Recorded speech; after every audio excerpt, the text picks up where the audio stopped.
What's up, y'all? It's your girl Mickey Truth, and I am so sorry for the delay. I know, you know what? At this point, it's not even the delay.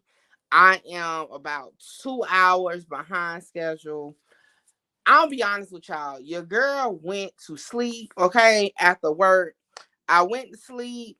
I had my alarm set to go off at 8:15. Okay, 8:15, then came and went. I'm just waking up at 10:03, and I'm like, oh my gosh, I was supposed to be live long time ago. So, nevertheless, y'all, I am here. I'm gonna keep this thing going. I'm gonna keep this live up afterwards because, like I said, I know I'm late. And I know some of y'all probably already laying down. I know I'm so sorry to team. Like, oh my God, I can't believe I slept over like that. Nevertheless, we're gonna get into this thing. Y'all already know how we got to start it off and get things rolling on a good foot. So Hookah, what it do? Hey, what's up, y'all? It's Hookah Anonymous, and you are now rocking with Mickey Truth. She live up to her name, not the fame. So make sure y'all subscribe to her channel and stay updated on what's real. Bye. Coming from where I come from, they doubted me, but I came up. I made it through the storm, trying to conquer the world. I made it through the storm, trying to conquer the world. Coming from where I come from, they doubted me, but I came up. I made it through the storm, trying to conquer the world. I made it through the storm, trying to conquer the world. Good reporting, ass Mickey. We love you, Mickey. Yes, y'all. Yes. Again, I am so sorry that I was asleep. I did not wake up in time. It's all on me, man. I was extremely tired. Like when I said I was supposed to go to sleep for only an hour turned into three. That's why I'm late. But I'm here. I didn't want to push out the live no more. I'm gonna keep this one all the way public, even after the fact, so y'all can run it back. Cause again, I know I am 2 hours late. I woke up at y'all, like I said, I woke up at like 10:02. Like, oh shoot, I was supposed to go live almost 2 hours ago. So here I am. What's up? What's up? Like literally, I literally just jumped up, changed the time on my live. Like I ain't gonna lie, y'all. I'm literally washing my face right now, like as I'm talking to y'all, because I'm sorry, but nevertheless, y'all, we are here. Y'all already know we're gonna get into the paperwork that has been released on the BTB Savage murder case. In regards to, man, they talk about a lot of stuff in the paperwork. But in regards to Montrell Burley, who is the alleged shooter in the case, or one of the alleged shooters in the case, who has been arrested. We're going to get into all that after the 15-minute mark. We're going to catch up on some other things now as we wait for the time to lapse. I need everybody to make sure you like this video. I need y'all to comment on this video. Let me know you're here. I need you to share this video across all your social media, to tell a friend to pull up and do the same thing. So yeah, that's where we at, man. Hey, we here. Like I said, I'm just getting up. I got a lot of paperwork to go through as far as what's released on the BTB Savage murder case. And we're gonna just chop it up. Y'all already know how we do. We're gonna take care of business. We're gonna get into it. If y'all got any questions, feel free to put them in the chat. Um, Depending on how long we go at this, I may or may not drop the link. I don't know yet. It just depends. Yeah, but yo, those not transcripts. See, bear with me. The paperwork reveals some things from the law enforcement side. You know, I want to make sure I clarify that, because everybody be like, well, no, this happened and knows this. Well, from law enforcement standpoint and what's being filed against um the alleged suspect in this case, they got a lot. Okay, when I say, I've said it so many times, but for those who are new to Mickey Truth's channel, I've worked a couple cases out of Harris County, and I always feel like they give you a lot, right? You can get to a lot. Now, I have pulled many suspects complaint, right? I have pulled a lot of them. And I'm only referring to Harris County right now, y'all. Just Harris County. Because I know I've been in many counties, but just Harris County right now. Now, Harris County, they are one of few, right? Um Counties that allows you to see the actual affidavits for search warrants. Like they allow you to see this, right? Now, I have saw a couple of them put up not only the affidavits, but like for the search warrant, but also the complaint. Now, some complaints are basic, like in 2000 he did this, so now we're charging him with this against this person. That's normally how I go, maybe one page. Um, I'm starting to see a lot of them are including the search warrant information in them, right? So maybe up like 5 pages. But when I tell y'all this particular right complaint, not the search warrant, the complaint is 16 pages long. And again, I would definitely consider myself experienced, right, with pulling paperwork for Harris County. That's a lot on the complaint. 16 pages is the complaint. Now, I believe this particular one kind of includes everything, the search warrants, the all that. That could be why it's so long, but it really blew my mind that it was that long. I ain't gonna cap. It blew my mind. That's when I was like, you know what? We got to do this original True Team style where we really break this paperwork down. Now, for those of you that have never sat down with me doing paperwork, I think a lot of y'all probably came with the BMF, right? And with the BMF case, almost everybody that was listed in the like paperwork were charged in the case, right? So it was a little bit easier to do those because everybody was technically a suspect, right? Even the people that were telling. Now, in this particular case, like in Takeoff case, I'm not releasing witnesses' names. What it do, Untamed? I'm not going to release witnesses' names that have nothing to do with the case as far as like on the suspect level. So that's why it took me a minute. Y'all know a lot of other people may have threw it up already, but I wanted to look through to see who is, actually involved in the actual case, not just, pulling, throwing up stuff. You get what I'm saying? So yeah.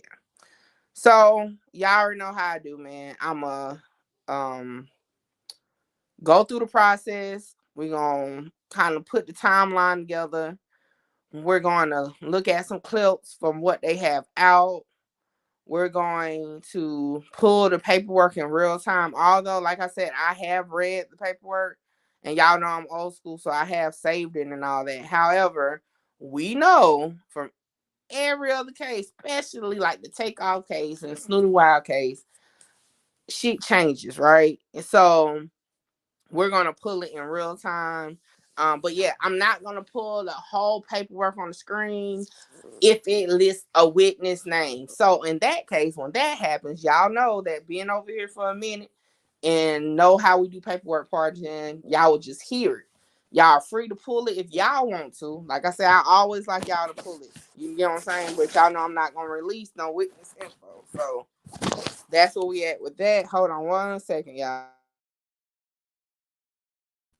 But yeah, so we got a few more minutes, man. Y'all make sure y'all sharing. I'm trying to put on all my social media that I'm live because, like I said, a few people had hit me up in regards to when I was gonna go live with this, and I told them one time, and like I said, I wasn't here, so trying to give them a few. But if not, y'all, I am gonna keep this live up in public. I'm not gonna turn it to members only like I normally do. So that's one thing you can remember. Now, while we're waiting, matter of fact, because we're almost at the time where things can get started, I'm gonna pull one part of the paperwork that I already have because I want to start there so that we can kind of connect the dots. So let's see here.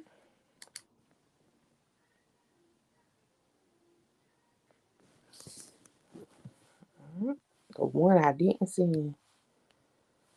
But yeah, I hope y'all having a good night, man. We're gonna get into some audio in just a minute. We're gonna get into the paperwork.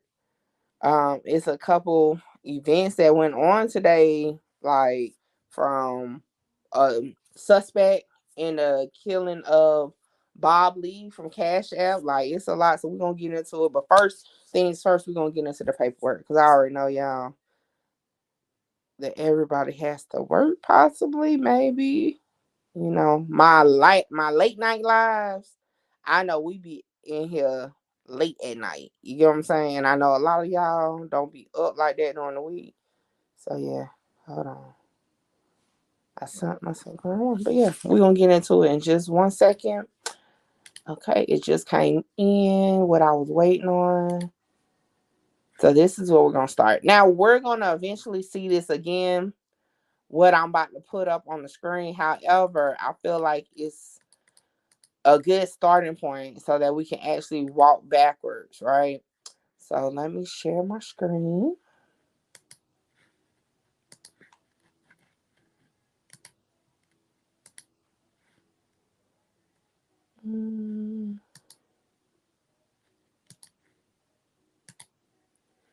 All right, y'all should be able to see that. Let me see. All right, hopefully y'all can see that. That's what we're going to start off with. All right, so this is a piece of it, right? Of the paperwork. In this document, why I feel it's important to start here is because it kind of clears the air as far as the information the police have, right? What is being presented to the court is clearing up some of the speculation that's online, right? And that's why I wanted to start here. So, hold on 1 second, y'all. All right. So here it says, let me pull it up because it's not, I can't see what it says. Okay. It says here, based on the totality of my investigation, that complainant Gentry, who we know is allegedly, and I'm gonna keep using that word, y'all know how I do when I do the paperwork, allegedly BTB Savage, okay, was involved in the shooting death of Omar Richardson in San Antonio on February 3rd, 2023. That Omar Richardson and defendant, how do I say, my daughter came in and threw me off. She's not my bad, y'all. That Omar Richardson and defendant Burley were close friends and known/document gang members. I know that a black Subaru Outback was identified as the suspect's vehicle and directly led back to defendant Burley as he was a renter of the vehicle. Found as an occupant when stopped, and a shell casing was found with the vehicle, similar to that found on the original shooting scene of complainant Gentry. I also know that defendant Burley's CDRs placed him at the scene during the time of the shooting of complainant Gentry, and therefore I believe that the defendant Burley is responsible for the murder of complainant Gentry. That's how they coming straight out the gate. So what that tells us is the allegations or the rumors that we've been hearing online, the police department, Houston County Police, not Houston County, Harris County Police feel the same way because it's in their paperwork. So according to the paperwork, right, Harris County investigators are linking the shooting death of Omar Richardson, which we know is the situation or the incident that BTB Savage referred to in his Vlad interview, is the same incident that we saw that his mother, BTB Savage's mother, refers to in her online post. So we know now that is the link overall, right? Now, does that specify exactly what went down with the Omar Richardson case? No. Does it confirm that the post that BTB Savage made where he was standing in a puddle of blood has something to do with it? No. Does that say it has something to do with Vlad? No. Okay, so we just gonna state that. The obvious, right, of what it confirms is that the incident on February 3rd with the death of Omar Richardson, right, is linked to BTB Savage, right? And that Omar Richardson was some type of relation, right? Friends, close friends, right? And known gang members of Burley. What it do, Bronze? Okay. And that they have confirmed some details like the car, a shell casing. They confirmed that that was tied to Burley. That was also tied to the death of BTB Savage. So, True Team, y'all already know. We're going to keep this thing as what we know from the paperwork, right? What we now can kind of go off of. And that's what we can go off of at this moment. Now, I previously played for y'all audio in regards to Omar Richardson, right? But what I'm going to do, I'm going to do it again since now we are actually working the case. Well, not working the case. Let me stop saying it like that because some people now take what I say like just twist it. We are now reviewing the case. So I want to play it now so that we are all on the same page. Because, yes, I know. Y'all been telling me like, yo, Mickey, I don't like this taking the lives down. I get it. I know. But yeah, this one is not going down. So hold on, y'all. I'm waiting for it to come up. All right, pause it. Let me share it. I'm still getting used to the StreamYard stuff. How we go about sharing the new screen. Why I say I'm sharing it, but I don't see it? Oh, do. Yeah. I done came a long way, y'all. Y'all remember when if Bo wasn't here, I would not have known how to share this doggone stuff. So I'm getting there, just a little slow with it. Cause soon as I got the hang on the last time, boom, here we go again with another change. All right. And it's playing without. 34-year-old Omar Richardson. That's according to. I'm gonna start that over because it started playing before I had the volume up. All right, so for those who are just joining, make sure you share, comment. Tell everybody to like it. None of my moderators are here yet. So yeah, y'all just do that. And again, we are starting at the Omar Richardson case as we're going through the paperwork. So here we go. Tonight, we now know the name of a man shot outside of his downtown apartment Friday evening. 34-year-old Omar Richardson. That's according to the Bexar County Medical Examiner's Office. The shooting happened just after 11 p.m. on Macoa Avenue, not far from I-35. When San Antonio police arrived, they found a blood trail which led to Richardson. He was pronounced dead at the scene. Still no word yet on any arrests. All right. So that's where we are right there. Now, I did request San Antonio area. I've never done any like review of anything over there.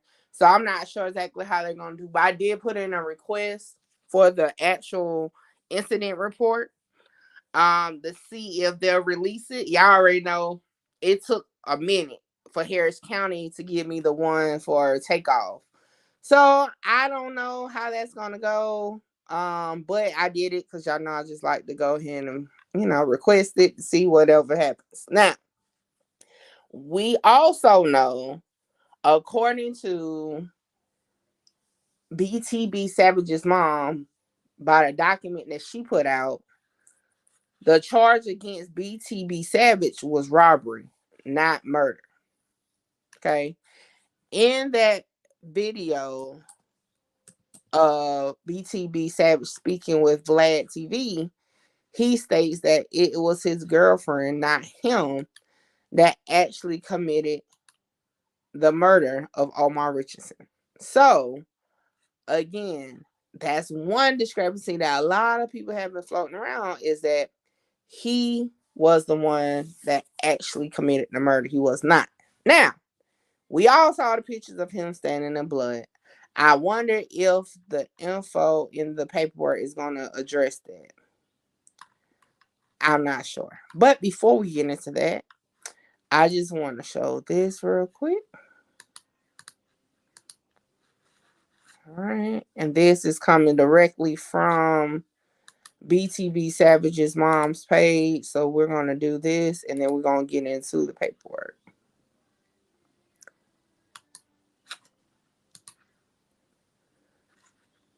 All right. So this is, it looks like, right, to me, this is the cover of BTB Savage's obituary. Okay.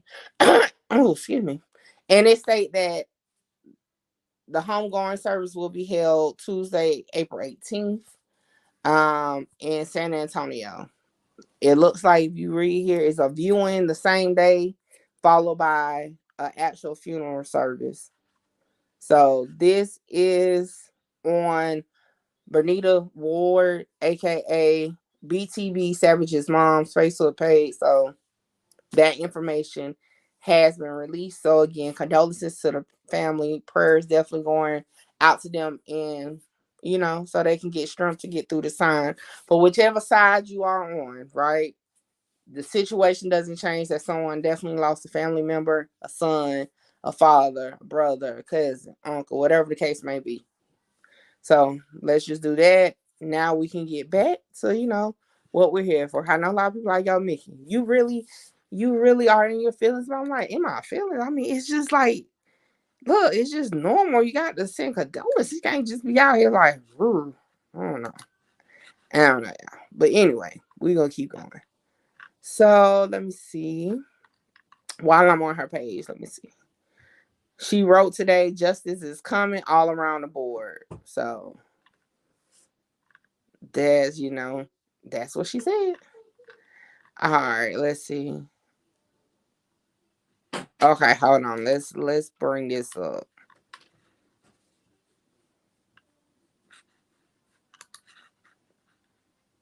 And then this is gonna be the last thing we talk about as far as the post. All right, so this was today, right? And she said, I no longer choose to discuss the actions that led to the death of my son. Now, just as we can discuss, there is no win here. Both families lost. Both families are grieving.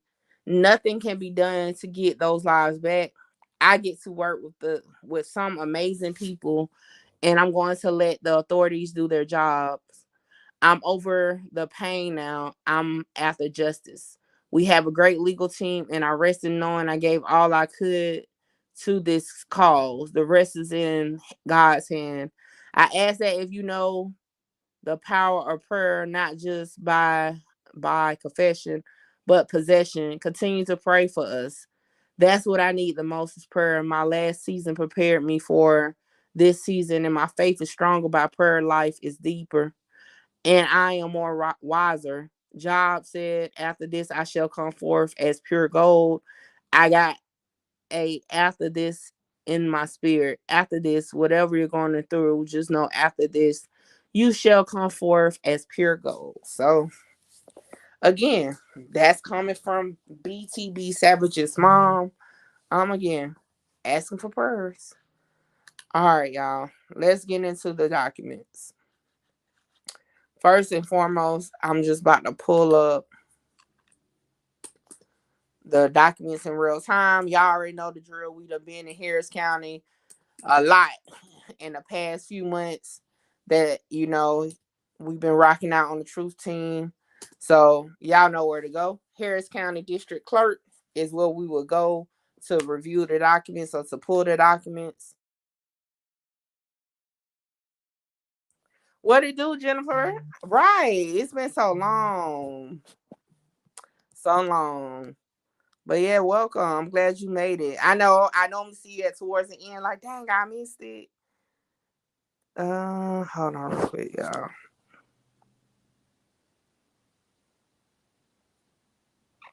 Oh. All right. So you go to Harris County District Clerk. Y'all already know y'all do have to what it do, fresh chocolate in the building. Y'all do have to create an account for those who don't know. As I've been saying since day one, y'all, I want y'all to pull the records just like me because it's public. It's nothing major. Like the government, if anything, the government put this info out here. So, I like for y'all to pull it. Don't just take my word for it. So that's what I'm doing now. I'm logging in while I'm trying to log in. Y'all know I'll be forgetting my doggone password all the time. And y'all would just search Montreal Burley. That's the suspect. All right. So y'all already know how Harris County is. If y'all haven't dealt with them before, Harris County put everything out there. Everything. So before I turn my screen, I'm going to go over what I'm looking at because, like I said, everything is listed out there. Addresses, all that is listed. So currently, it says that the case is active, criminal offense, murder. Last filed document is the complaint, which we're going to pull. Bond has been set at $1 million. The next court appearance or setting, they refer to court appearances. I'm not sure if it's like that across Texas, but at least in Harris County, it's called a set. I think it's all of Texas, actually. Now that I think about it. But anyway, next setting is on the 17th. As of right now, it states that the suspect is in custody. And we all know if you click next to the yes, it brings you directly to the jail website. And I'm about to show y'all that. Boop, boop, boop, boop. So, yes, Jennifer. Look, see, new people don't be knowing. They just be talking. But see, y'all, my truth team, that's why I love coming over, doing these lives, because y'all being here, y'all know how we get down. So, this is the Harris County Sheriff's Office website for the inmates that's housed in jail. As y'all see, booking date April 11th. $1 million bond. As of right now, he's still there. And I ain't gonna cap y'all. I actually thought he would have got out.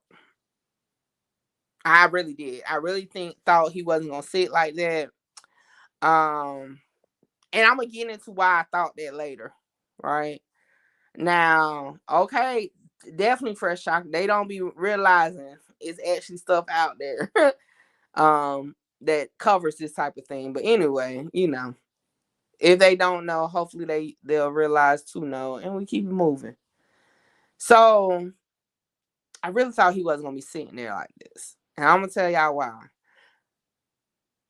As we go through the paperwork, I'm gonna tell y'all what my first without, because I don't want to give in too many details before we get to it. My first thought when I read the paperwork was how the word he got a bond, right?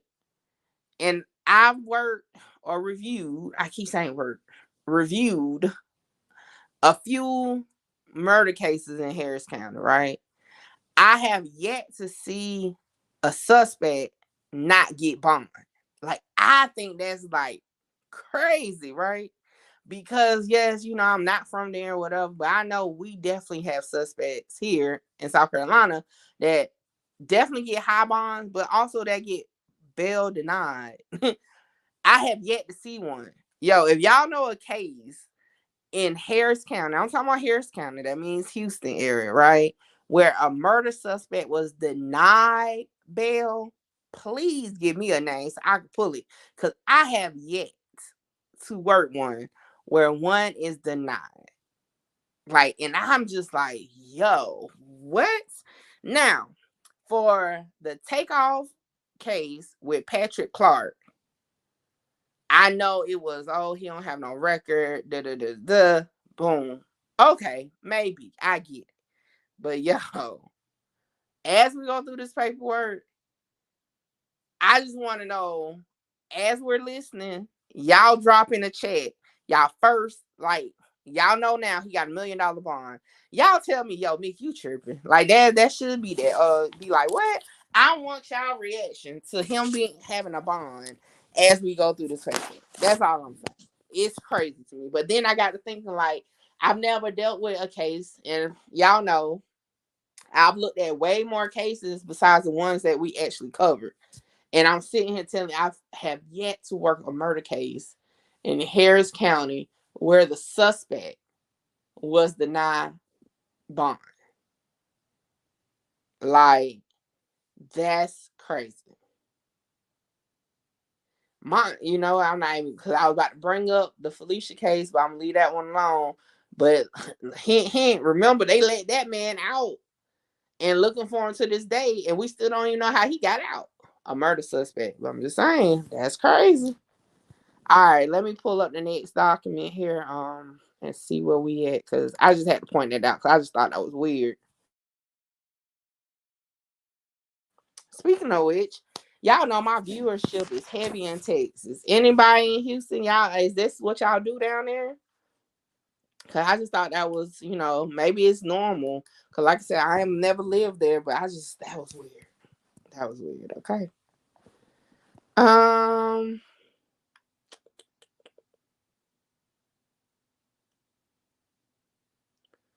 I can turn it around now. Hold on, y'all. Because I'm just over here looking like. So y'all already know this tab here, the activities tab, is going to tell you everything that was going on per the court, right? What's happening. So like it says here, placing the defendant in jail, or whatnot. I don't know why that would have been a delay because he been in jail for a couple days, but nevertheless, hey, they put it in on 13th. They put a bond status. Yeah, so it just shows you everything that they got. Or so technically it was filed on the 7th. Right here. Now I will say this, that the documents I went over on the last video for the BTB Savage case, right, was not from Harris County. That was from, dang, what's the name of the county? I'll have to go back to the video because I don't even remember the name of the county right now. But I think it's like the new, was it Brussels or whatever, wherever he's from. That's the county that was in. But that was on the 31st. So this wasn't filed till about a week, give or take, later, just to put that in perspective. All right, so we can go here.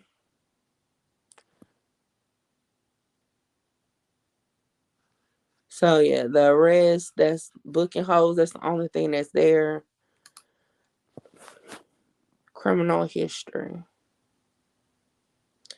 Now, here, and how can I explain this? So from my point of view, right, from working multiple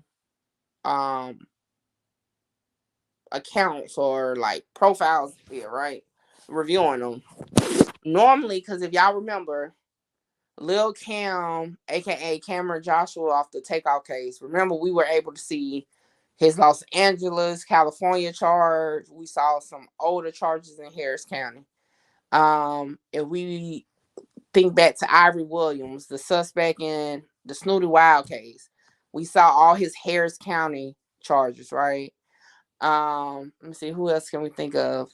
Patrick Clark, we saw his charges in that county. Now, to my understanding, how I'm looking at it, because I pulled his records, Montreal Burley from the 31st, which was in the other county. That's not here, right?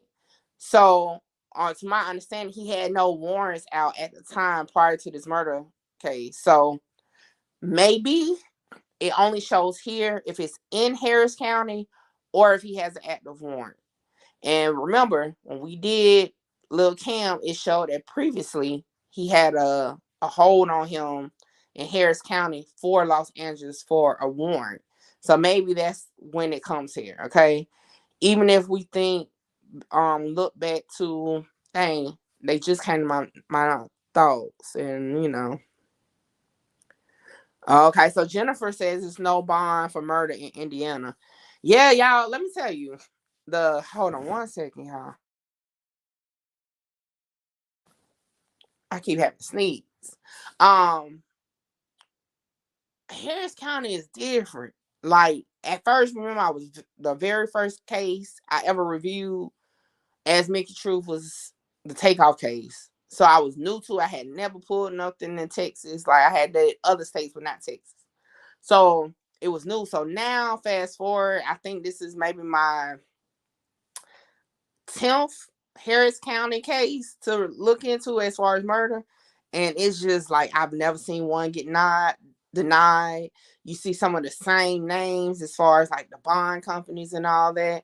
So, like I said, I don't know how big Houston is, but when you look at just from the paperwork standpoint, from the court, it seems like it's small because the same lawyers are kind of in and out. So I don't know, man. But that's, hey, I'm not gonna go there. Let's go here. So, all right. So he does have a hired attorney. Just put that out there. He does have a hired attorney. So that should definitely be interesting. Settings we already know is what they consider court appearances, right? So so the probable cause, this here, I just learned this is new, right? I just learned what that meant. Because I was like, what? So I just recently learned about this. So, and I actually, who was it? I think I put. Oh yeah, it was on-site data, right? I kind of learned during that conversation what it was. So a probable cause hearing, right, is where they go before a judge to actually get the warrant. Like, and you don't have to be there. You can be there or can't be there. Like, it doesn't matter. You don't have to be there. But they go and they say, yo, we got XYZ. We need this warrant, whatever, right? So they get that sign to get you, right? And then that's what probable cause, where they let the groundwork know what they got. I didn't know that. Y'all may know that before, but I didn't know that till recently. And that's really what it's about. I always thought it was like you get indicted from the grand jury, but then with the little Cam situation, I was like, well, no, that's not how it go. Then I recently searched Ivory Williams again. That's not how to go. So in Harris County, at least, right? You first start off with the complaint, which is what is presented to the judge for the probable cause hearing to even get your arrest, right? Your actual charging instrument, right? Then it's later forward to the grand jury, and they will either say yay or nay, and that's when you see the actual indictment. I'm like, yo, so I'm learning a lot. Hey, shout out to Texas for sure, because they put so much stuff out you can't help but learn. And if you ain't learning, then that means you're not paying attention. Just in my thing. But we're gonna keep going, y'all. Let's get into the images. Y'all already know the images are the actual documents. That's what it means.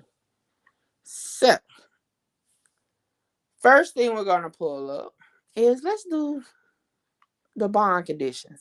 Now, again, he is not out. For those that's joining, he is not out.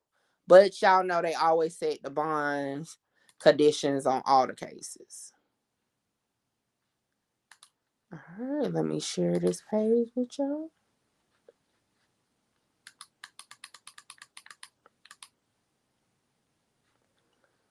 All right. So in this case, y'all know I'm not about to read the verbatim. But again, y'all can pull it if y'all want to see it, or y'all can just look at what I'm looking at.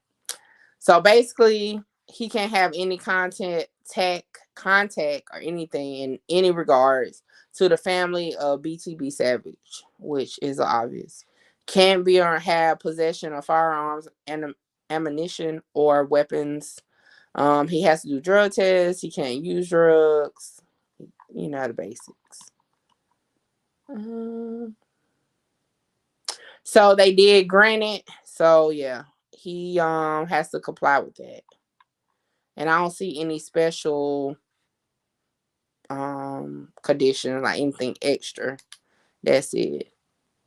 All right, what is this? Let's see. Pulling up another form.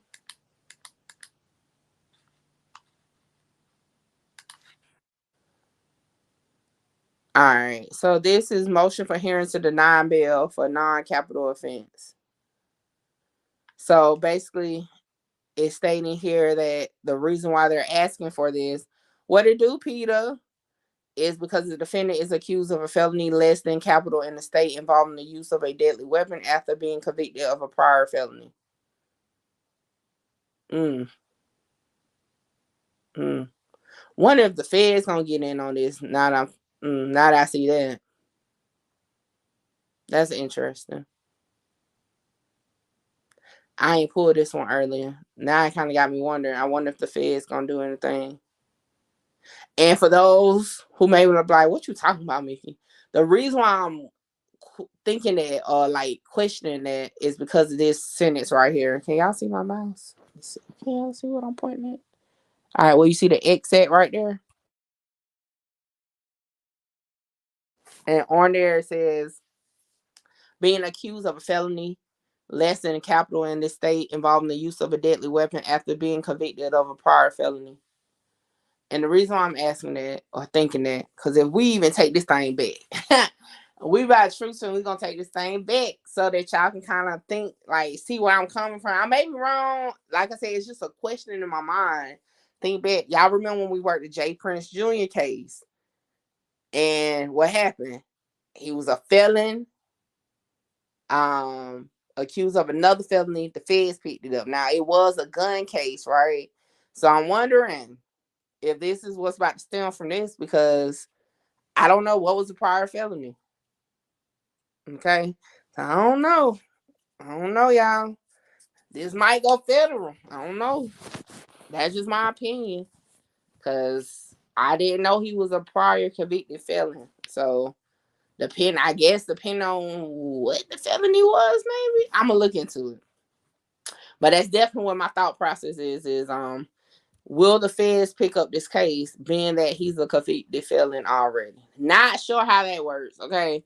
So I just want y'all to understand, for those who like to critique, this is a question in my mind. Will the feds pick up this case because of that or not? Don't know. But I do want to know. Um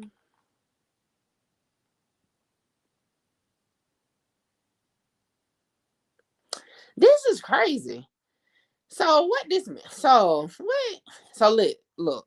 This is I don't be understanding this part. How did y'all deny bail, but he got bail? What in the world? So and it's not no signature. I don't know about that one. Because how did you deny bail? Or maybe they were hoping it was gonna be denied.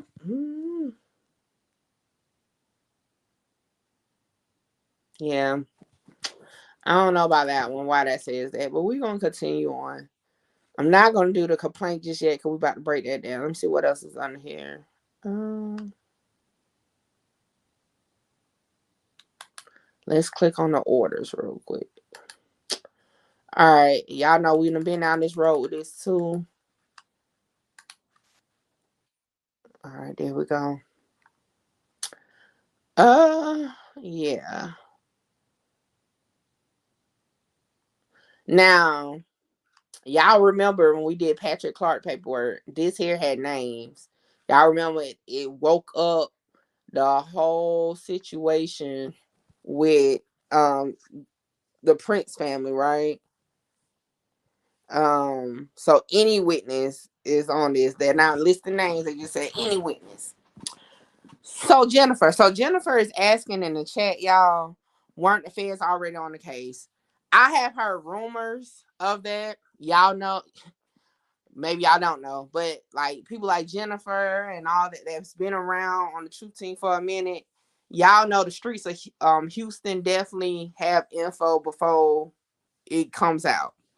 Y'all know if I can't really find something to pinpoint it, directly to say it, I stay away from releasing it. But because Jennifer put it out there, I can't say I haven't heard that.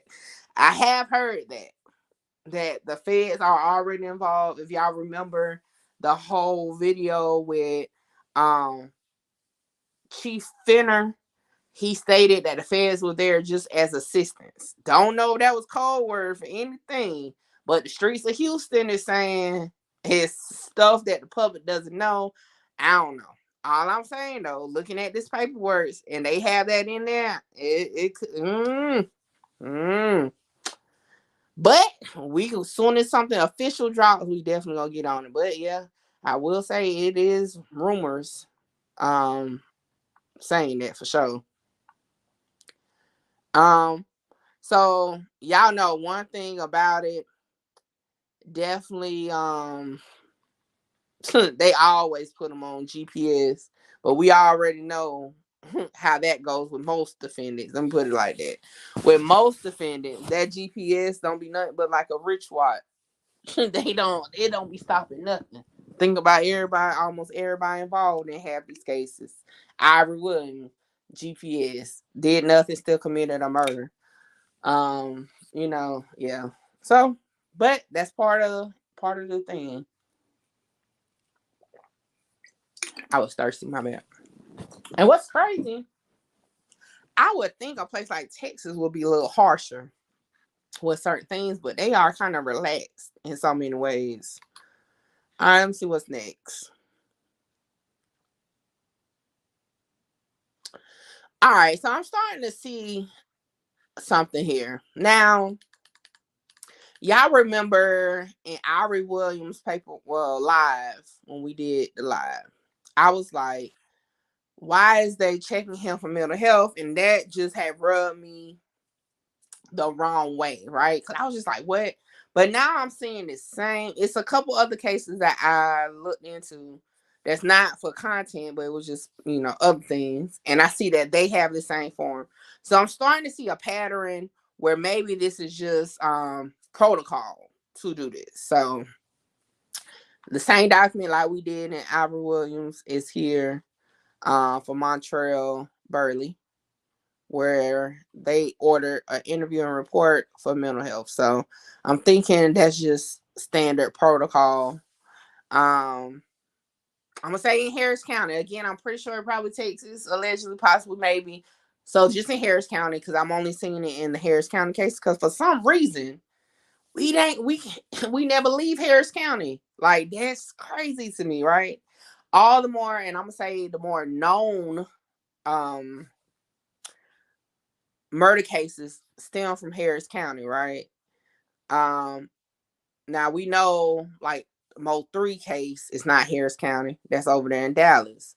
But outside of that, especially since I've been on the scene, when you think of Texas and like known murder cases, they all come from Harris County, to my understanding.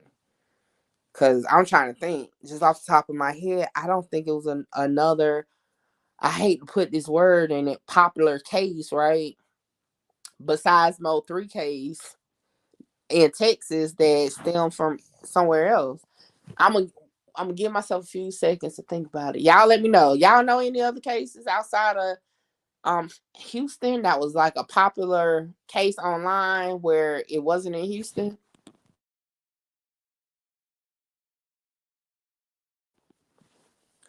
Yeah, Jennifer. So like I said, I don't know if that's cold word, but they said it on I was gonna play that in a minute too. So yeah. I can't think of none because if like especially the ones I've looked at, I mean, a lot of cast deaths though. Duke the Jeweler, Takeoff. I mean, Snooty Wild, like all those are in Houston. Like I said, the only one, and I never looked into it, but I just know it wasn't in Houston, was the Mo 3, because that was way before me and my YouTube spin. So again, I don't know what be going on down there in Harris County, but a lot of these cases is definitely coming from right there. All right, so let's continue on because, like I said, we still got 16 pages to go through of the other thing. Okay, so Ooh. Hmm. All right, y'all. I ain't gonna show this paper. Because this particular paper, I've realized it's a name on there, and now I'm knowing why that name is on there. Okay, so I'm not even about to go in detail about it too much because I don't. Anyway, boom, it is saying that the suspect Montreal Burley is unemployed. Um, has been unemployed for a good little minute, according to this.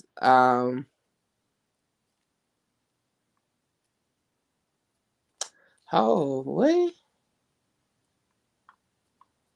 That okay, hold on. Let me find the right spot. Cause I can avoid showing the part I don't want to show and just show what kind of caught my eye just now. So hold on. I hope it transfer over to show just the part I want to. Alright, just a little disclaimer. If this page show the part I don't want it to show, I'm not leaving the live public afterwards because I don't, so just if y'all don't see it live, I mean public afterwards, it's because it showed more than I wanted to show. So here we go. Let's see. I think it showed just okay. So I'm not gonna move it up because that's where the stuff is at. But it said he's unemployed, but at the same time say the salary is $4,000 a month. So how are you unemployed? And that's I don't know. I don't know. So I don't know if he's employed or unemployed now. Cause it said it was unemployed, but then it said he has a salary. So I don't know. Okay. Well, at least he had a balance in his checking account. Cause most times, I know they be like, oh, they just be lying, but most times all this be zero, right? All this. So at least he has some money in his bank account. So that's the backstory. Well, not backstory. That's the other paperwork that's on there. And I'm about to pull it back. Boom. So yeah. So I pulled everything here except I didn't do the state of disaster one because I mean, I ain't do that one. What it do, Loud Pet? What it do? So y'all see me clicking here. This is on the 16 page charging instrument, the complaint. I'm gonna move it over to that page in just a minute. Like I said, I do have to filter through some of it because it's names. If I had one suggestion, right, and y'all know y'all can pull up old videos from Takeoff Case. My suggestion would be that they freaking retract witnesses' names and people like that names out of the paperwork, right? Because y'all remember with the whole little Cam situation. Oh, I'm gonna actually speak on that on Loudpad in just 1 minute. Matter of fact, I'm gonna do a side note in just 1 minute. But a lot of bloggers and stuff got caught a lot of heat, right, for not having the paperwork redacted, right? And I was like, even though I wasn't dropping it like that, I was like, yo, your local officials are letting it be out like that. Like, the bigger platforms, like y'all already know if y'all go on to like some of the bigger sites, they drop the whole packet. Like literally you can just click it, the whole packet is there. So like I just don't be understanding the outrage. Like send that energy to the right people. They don't redact it. They make it public where some of these now, Harris County, yes, you do have to create a free account, but most places you only have to log in. You can just tap it and bam, everything, addresses, everything. So again, and this is on the criminal side, okay? The criminal side. But it's public. Like they release it like that. So again, I know I think I'm one of few YouTubers that try not to release the actual paperwork as is. However, I tell y'all go pull it too. I mean, if y'all go pull it, y'all go pull it. I just don't be wanting it on my screen. But nevertheless, they got it bad with that. But side note, why I get my video together because Loudpad just had a good thing. So y'all remember we was just talking about on the last live of me and Sko doing a joint video to interview WACK 100. Well, as y'all know, he already had the interview done. So by the time I went live and we got to talk about it, to be honest, that was already completed. That was already taken care of. So I couldn't tap in. But they definitely brought up my name and I was like, what? I said, not whack discussing my weight. Jesus. But y'all already know that was already. Yeah, they did. They did. Shout out to man Skull. Y'all already know Skull. I always shout out Skull for real, for real. And shout out to WACK 100. You know what I'm saying? Because after our rocky start, he's definitely been putting my name out there. For people that be like, well, who is this Mickey Truth girl? So I definitely, he gonna throw his shots, but hey, I definitely get it. Okay. Um, the only thing, and this is more so for my Clubhouse viewers, because a lot of people sending me this clip from a room on Clubhouse. What it do, Jersey on? And they was like, oh, well, Wet said that Skull said that he created you and stuff like that. And I'm like, yo, let me tell you, that's one person. Skull, you ain't got to worry about stirring up no beef with me and Skull, right? So, like, I'm like, yo, at the end of the day, I don't know the verbiage that was said in the room, but what I will say is I've said it since so many times. Skull definitely found me on Instagram with 5 followers for sure, right? I ain't even have no YouTube yet. He invited me on his platform, on his panel, basically just as Mickey Truth, right? Nobody really knew who I was. I had a few day one followers that knew me from Twitter and IG, but for the most part, I was unknown. A lot of bloggers at that point was just taking my info. None of that. You know what I'm saying? Like, and they never shouted me out. So for Sko to come and be like, yo, I like what you doing.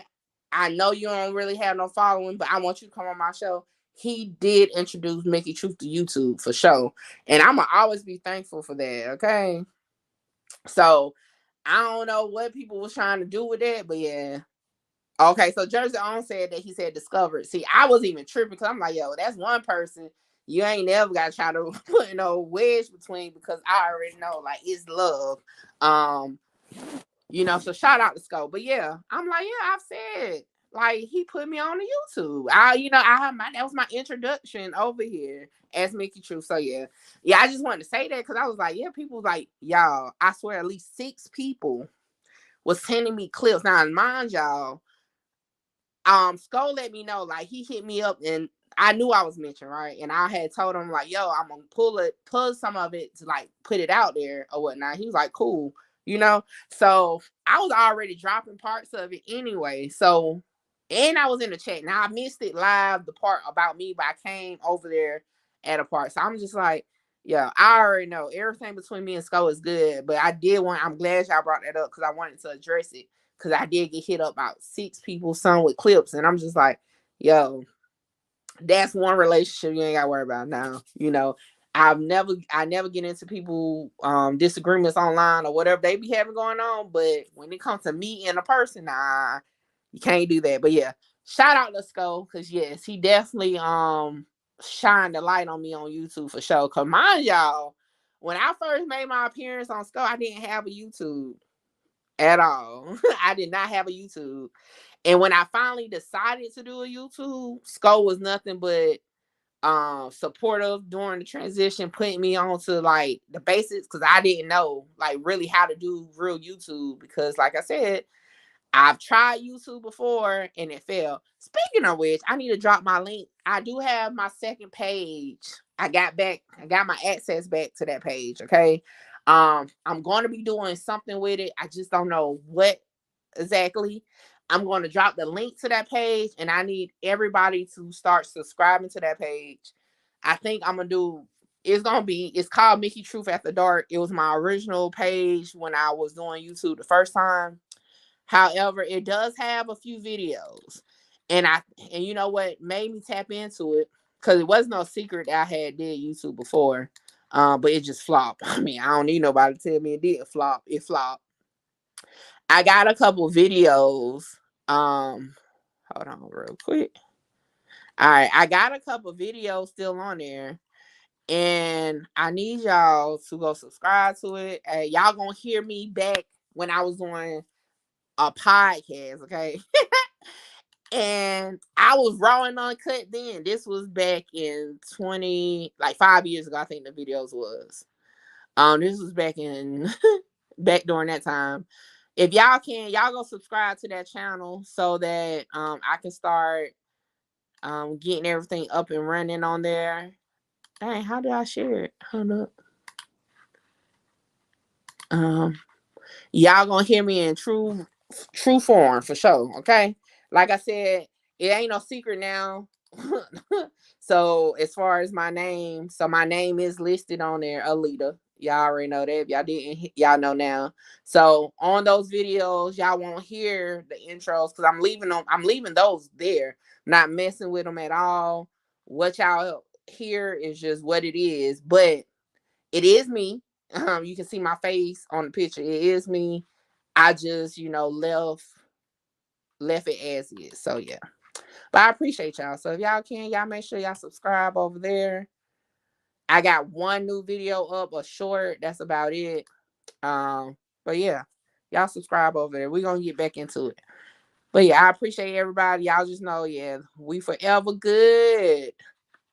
Ain't nothing going on over there with me and Skull. But yeah, I appreciate him and Watt for even bringing me up in that interview because that's all over YouTube for sure. All right, where's the paperwork? Let me see. I'm scanning it first to see if it's something I need to skip first or just read. All right, how we gonna do this is let me see what's on this first page. Okay, I'm gonna kind of skim through some, and then when they get into like the nitty gritty, then I'll go ahead and kind of stop it or whatever. But for the most part, I'm sorry, I'm looking down at my phone. The what? All right, let me switch it. So I'll be turning my camera off sometimes if we get to a part where a name is released that I don't want to release on my channel, but that's how we're gonna do it. All right, let me see, is that it? Come on. Hold on, y'all. This it's like they do one fix that's supposed to make it better and it don't. It make it worse. So hold on. Close all that out. All right, let me try it again. There we go.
Can y'all hear me now?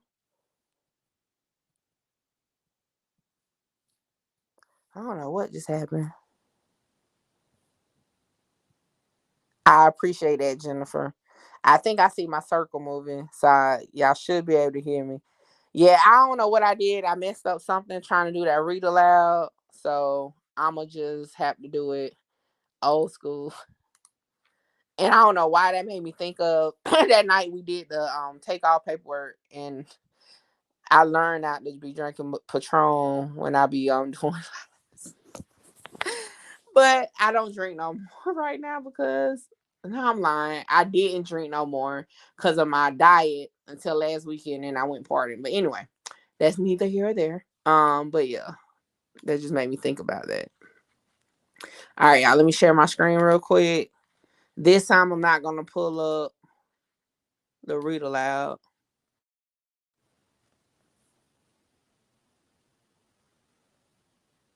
Let's see. All right. So I think we were okay.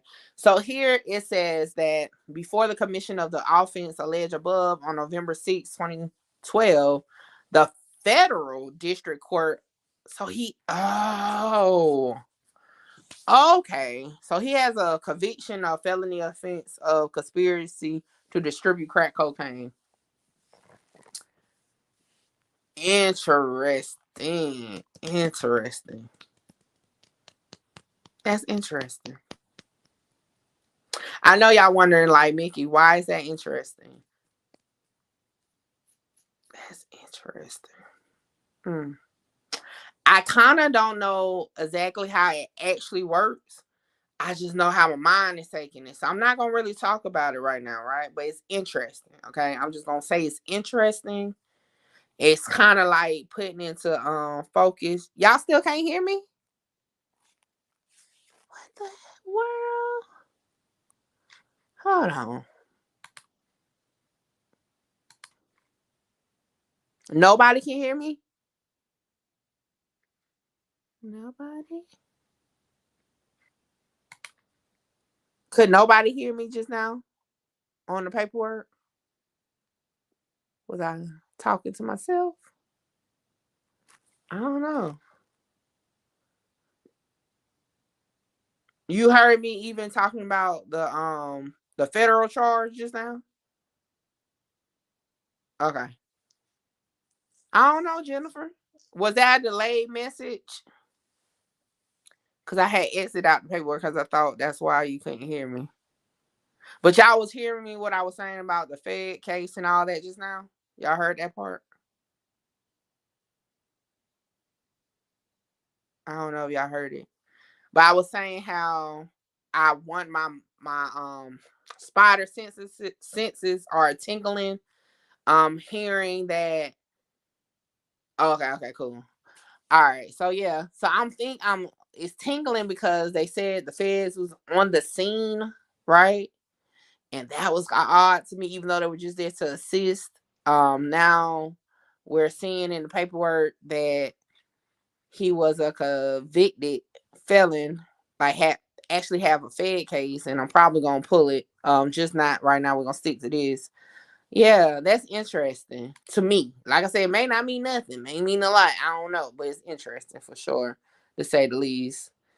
Thank you for that cash out, Jennifer. Um, so yeah, it's interesting to me. Like now it's starting to tingle, right? Like, yo, what's really going on? Then they're putting out that I don't know, y'all. We gonna keep our ear out for that. Hold on one second, y'all.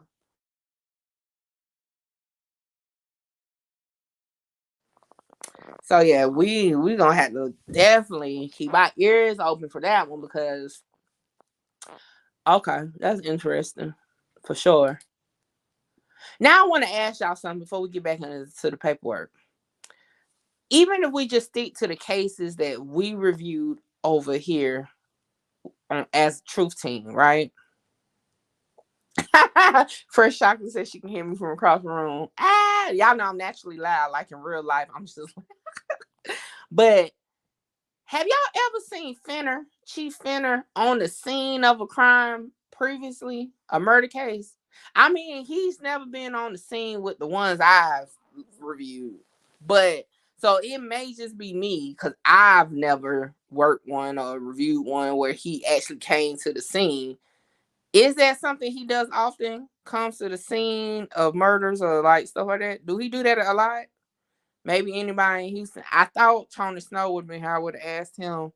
Who else is a normal from Houston? I don't see Danielle. Well, Danielle could be here. Sometimes she don't comment like that. I don't know. If somebody's from Houston or more familiar with cases there, can you tell me whether or not he comes to scenes like often like that? Because the Snooty Wild case, he wasn't on scene. It was somebody else that was talking. Um, Takeoff, remember he did a press conference, but he wasn't on scene as far as in front of the camera, right? Um, was he on scene? I don't even believe they got a video of him on scene for a lot of cast death stuff. I don't know. This is me just thinking, spotty sense, right? I don't know. We gonna see how that unfolds. So yeah, it goes into stating that let's see, goes into a little back and forth. So I do need to see what's next. Hold on. Let me pull it up on my phone. That's how I'm gonna do it. I'm just gonna keep pulling up on my phone as we go. So that way I can know what we're looking at.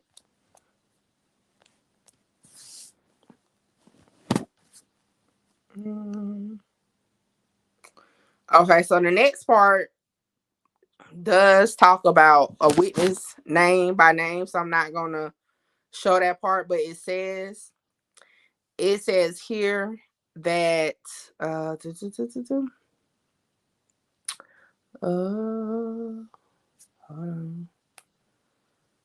it said the officer observed a white Mercedes sedan with Texas license plate stopped in the street. The vehicle was observed to have multiple bullet holes on the passenger side of the vehicle and a driver door left open. About 20 feet away from the vehicle was a black male, later identified as Daryl Gentry, hereafter style complainant, found lying on his back unresponsive with at least one gunshot wound. Houston Fire Department arrived to render aid. However, the complainant had succumbed to his wounds and was pronounced deceased at 1818 hours. So they ran the tag number to the car, which led them back to Daryl Gentry, who is BTB Savage. So now we know he made his way out the car per the paperwork, and he ended up just dying on the ground. That's so fucked up. Like, I'm trying not to cuss. I wasn't supposed to cuss, but that's oof. So they then found a witness at the scene that said they were traveling and was stopped at a stop sign. They observed a black Subaru SUV stop in the street behind, and a black male exit the passenger side of the SUV. The black male took a shooting stance and fired multiple rounds towards the complainant's white Mercedes sedan. Whoa. Another witness was found, and again, y'all, I'm skipping over. I'm not gonna bring it up on the page because the names are listed. Another witness said a video was provided where they observed a white Mercedes sedan matching the description of the complainant's vehicle traveling north on mid lane with a black SUV traveling directly behind it. As both vehicles continue north, the white Mercedes comes to a stop in the roadway. At that time, the black SUV drives around the white Mercedes into oncoming traffic, then turns back into the correct lane at an angle, blocking the white Mercedes Benz from traveling forward. The white Mercedes then attempts to drive around the black SUV. As it's doing so, there are two distant or this distinct muzzle flashes coming from and around the black SUV. Shortly after that, the black SUV drives away northbound. While reviewing the video, the police noticed the black SUV to have dark tinted windows and black wheels. Okay, y'all. I'm just gonna be the one to say it. That sounds like something out of a movie. I'm not even gonna stunt. Like, I definitely never witnessed nothing like that. But that just sounds like a movie scene. So, like, for that to be what is being alleged to happen, that is wild. Like, it wasn't no way out of that situation. Like, yeah. Mm. Yeah, he wasn't gonna make it out of that situation. They literally blocked him off. He was just there. Oof. All right, let's keep going. Um, do they list a name in this one? I think I can move the screen up. What page is this? Page 2. Dang, I'm gonna have to move it. Okay, let me stop sharing it. I'm gonna bring it back up because I got to pass a paragraph real quick. Okay, I already talked about that. Boom.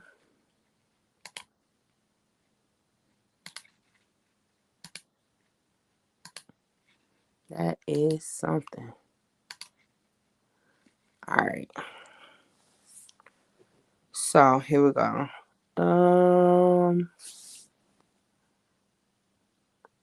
So they also used the flock camera system. I wonder if that's like the street cameras. Is that anybody know if the flock camera system is just the name for their street cameras? It says searching for a possible suspect vehicle in the area. Given the vehicle description as a black Subaru with distinct details such as tinted windows, black wheels. They found the vehicle. They found the license plate, Texas license plate. So they ran the license plate through the national database, right?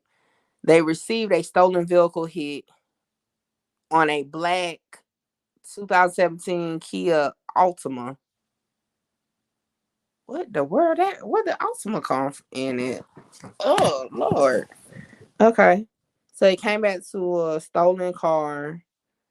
Um, reported on March 28th. Hold up. Hold on. What date is that? Okay, that ain't it. Ooh, I was about to say this about to get juicy. Okay, so that's not it. Okay, boom. Okay. All right, let's continue. Don't know where the Ultima comes in at, but I guess it's about to explain it. So we go down to the next paragraph. It says here that the flock camera system found that on March 29th, 2023, one day after the 2017 black Kia Altima was reported stolen, it was captured on a flock camera located at Hollow Tree and Cypress Station at 18:52 hours, affixed to the rear of a black Kia Altima. Okay. So then it goes to say on March 29th, 3 seconds after the black 2017 Kia Altima with Texas license plate is captured on the flock camera, a black 2020 Subaru Outback displaying Florida license plates was traveling directly behind the Kia Altima. What? Hold on, y'all. Let me read it a little bit because what?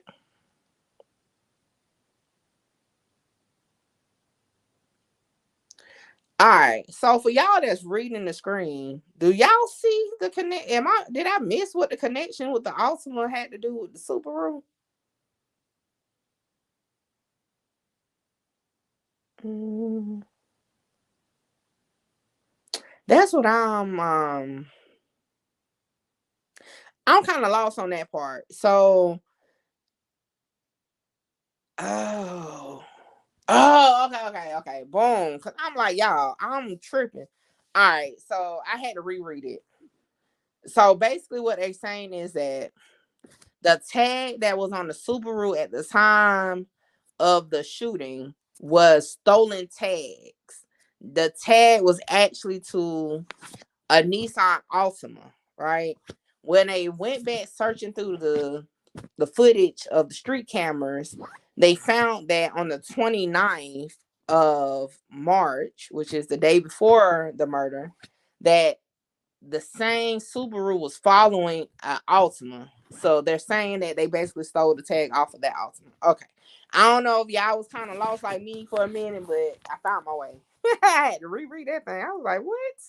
All right. So now we got it. So the 29th, a tag was stolen from an Altima that was used on the vehicle that fled the scene of the murder of BTB Savage. All right. So now that we got that out of the way, that kind of almost blew my mind. And I was like, what is going on? All right, so here we go. They also say that according to the street cameras on March 30th, 2023, 15:05 hours, a flock camera at Westheimer and I-8610 captured Texas license plate, the RLD, and that's the Kia license plate. They caught it. Yeah. Isn't that near? Oh, all right, y'all. So let me pull up this video so y'all can hear it, and then y'all gonna see why I say, "Oh."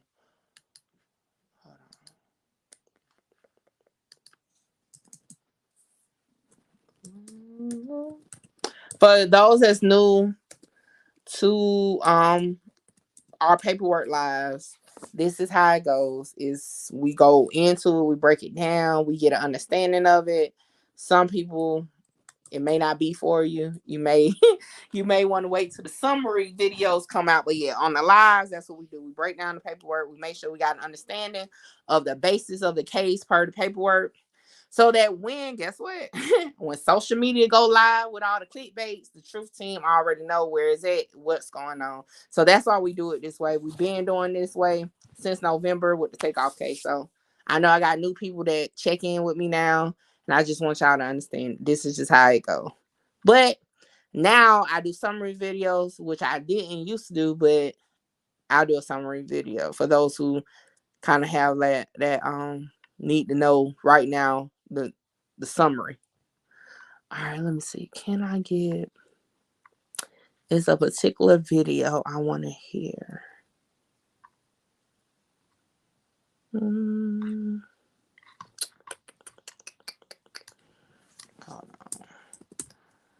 Because that next part, I want y'all to hear in particular something so that y'all can be like, whoa. But see, now all I'm seeing is the videos about Montreal.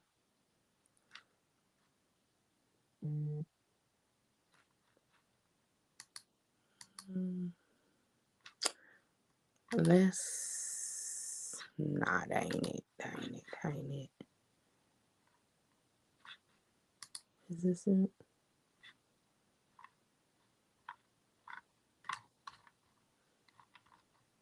All right, hold on, y'all. I'm gonna see if this is it or not.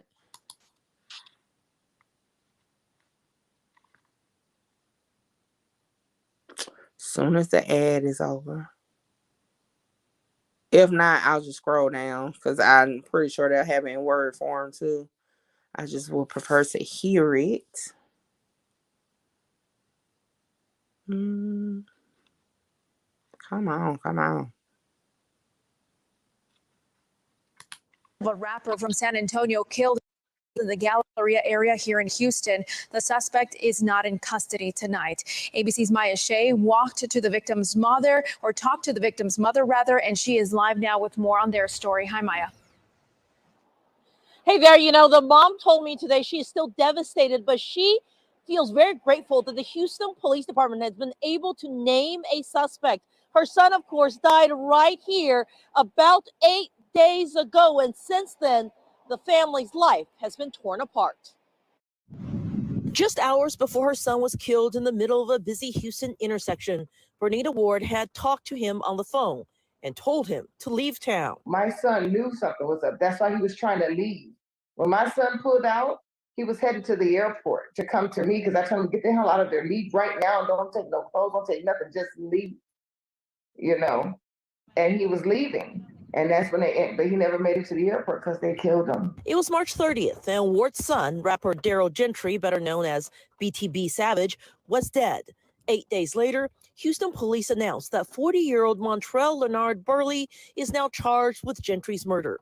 And there's a warrant out for his arrest. I've never seen that man a day in my life. Both Ward and Houston police have pointed to retaliation as a motive in Gentry's killing. Ward says she was worried when her son posted on social media about allegedly killing a would-be robber in self-defense. It's unclear how Burley fits into that scenario, but Ward believes he won't be the only suspect when the investigation is complete. They did tell me they have a list of suspects that they are going to be rounding up for the murder of my son. For now, Ward says she's focused on remembering her son as a soldier, a rapper, and a young man with big dreams. What it do, Victor? What it do? All right, y'all. So that wasn't what I was looking for. But let me see. All right, so what I want to bring up is the address, right?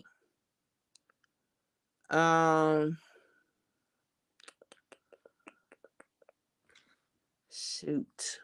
I'm trying to think, where would was it this one instead? Hold on, y'all.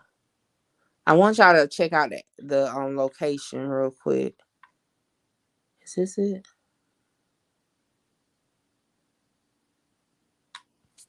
Dang it. Is this it? Let me see. I gotta do it old school, y'all. Let me Google it. Cause I swear that I've seen that address before.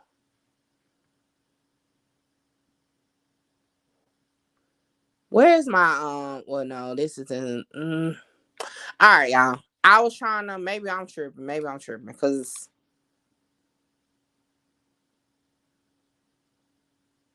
yeah, I work so many I review so many cases. It may be another case I'm thinking this street name from.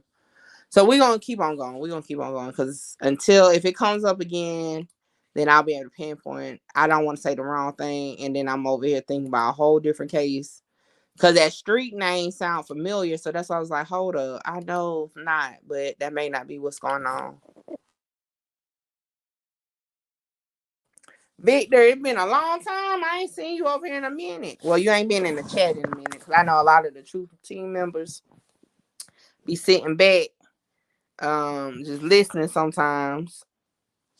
All right, y'all, let's keep going. So, where are we? All right, so this is where, can I move down some more without showing anything? Let me see. All right, move down some. This is where things kind of get like, ooh. So, according to the document, once they was able to pinpoint the Subaru near the Altima, which ended up being a tag that was stolen, they then were able to get the license plate from the Subaru originally before the stolen tag was on there, right? Now my computer want to die. Ugh. Hold on, yeah. Oh, I already got it. All right, so once they got that, they ran the original license plate that was on the Subaru. And according to this document, it came back to Orlando, Florida. Avis Budget Group. I mean, Avis is a rental car company, okay? It said they contacted the Avis Rental Car Loss Prevention Division, who is found to be credible and reliable as it pertains to this case. The person stated that recent renters information for a 2020 black Subaru Outback with Florida license plate came out to be out of San Antonio on March 26, 2023 to none other than Montreal Burley. So, with that being said, that is yeah, that's what it was. That's how they got his name. Ain't that something? Ain't that something? So, that's something. I get you, Victor. I'm pretty sure, like I said, I know a lot of y'all don't be commenting sometimes, but I'll be knowing y'all be there. All right, so that's how they connected him to the Subaru. They were then able to find the Subaru, so they do have the Subaru too. I'm going down a little bit more to see how much more can I show. All right, we can go down some more. So now it is stating that they found the car on the 31st. And remember, I told y'all it was court documents showing that he was arrested on the 31st. Two persons was in there in the car. They have not released who's the other person or if the other person even had any connection to what's going on now. But he was, or she, it doesn't even say it was a male or female. They were in the car with Burley at the time that the car was stopped on the 31st. Now, it says then, let me keep going. So they kept the vehicle, sent it over to Harris County, right? Whoa, so what is that crazy? So okay. So although, cause remember I already did a video on this where Montreal Burley was arrested for possession, right? But then he was released on the PR bond. Well, that day is the day they actually got the car he was driving. So they had the vehicle that was allegedly the murder vehicle, right? With occupants in it, right? So they kept the car but let the suspect go. Now, what in the world? What in the world? Now, my question right now is because now they're saying he was the passenger, right? So my question now was the driver who they originally suspected to be maybe a suspect? And that's why they allowed the passenger, who is Montreal Burley, just to get a PR bond? What y'all thinking? Y'all thinking that's what's going on? Because I don't know. Because if the vehicle was already known to possibly be the getaway driver of the shooters, how the world did he get let out on the PR bond that quick? Because I believe he got let out the same day. Um, that's interesting. Now, this is not Harris County where they got pulled over at. This is New Brussels, or however you pronounce it. Um, hmm, that's interesting. But during the initial seizure of the Outback, they did find the following. They found two cellular phones, one Apple iPhone with a floral case found in the driver's seat, and one Apple iPhone with a maroon case found in the passenger seat. These were seized by the detectives of the homicide unit for Harris County. Now, it says here that the defendant Burley was arrested and charged with narcotic possession, which I showed y'all in the previous video. During the traffic stop, he was brought in where they conducted an interview. Prior to the interview, they read him his rights. During the interview, the defendant Burley provided his phone number and advised he had this number for about a year. He stated that he has not visited Houston, Texas in about a week. He stated the morning of March 30th, 2023, day of the murder, he woke up late from drinking the night before. Furthermore, he stated that he could not go anywhere because someone borrowed his car, the Outback. Then it says, someone borrowed his car. He said he was not when question. Oh, here you go. When questioned about his whereabouts during the time of the shooting, he stated he was not with the vehicle. When asked who he allowed to use the vehicle, he then requested an attorney and ended the interview. So, you know what this can clarify? So originally on the 31st, technically, Montreal Burley, the alleged suspect, did do an interview, right? He said, "Yo, I ain't been in Houston. Yo, I ain't even had my car. Like whatever." When they pressed him for like who had the car, then he was like, "Yo, give me an attorney," and that was it. So that was all from the paperwork that was said. All right. So, mm, mm, mm, this next part. Let me see. Let me see. All right. This is how I'm not gonna do it verbatim. I'm just gonna, hey, like I said, this is public record. Y'all can pull it. I just don't like putting people names out there that's not a suspect already and all that. So this is what I'm gonna say. I'm gonna summarize this next part of it. And again, it's probably other people that got the whole thing out there. That's fine. But this is just how I'm gonna do it. I'm gonna summarize it. All right. So a female was driving the car. So the female that was driving a Subaru, the alleged getaway vehicle, who at the time had the suspected alleged shooter as the passenger, it was a female driving the car. That female driver also was detained for misdemeanor class C violation. It says here that she was brought to the police station. They did an interview.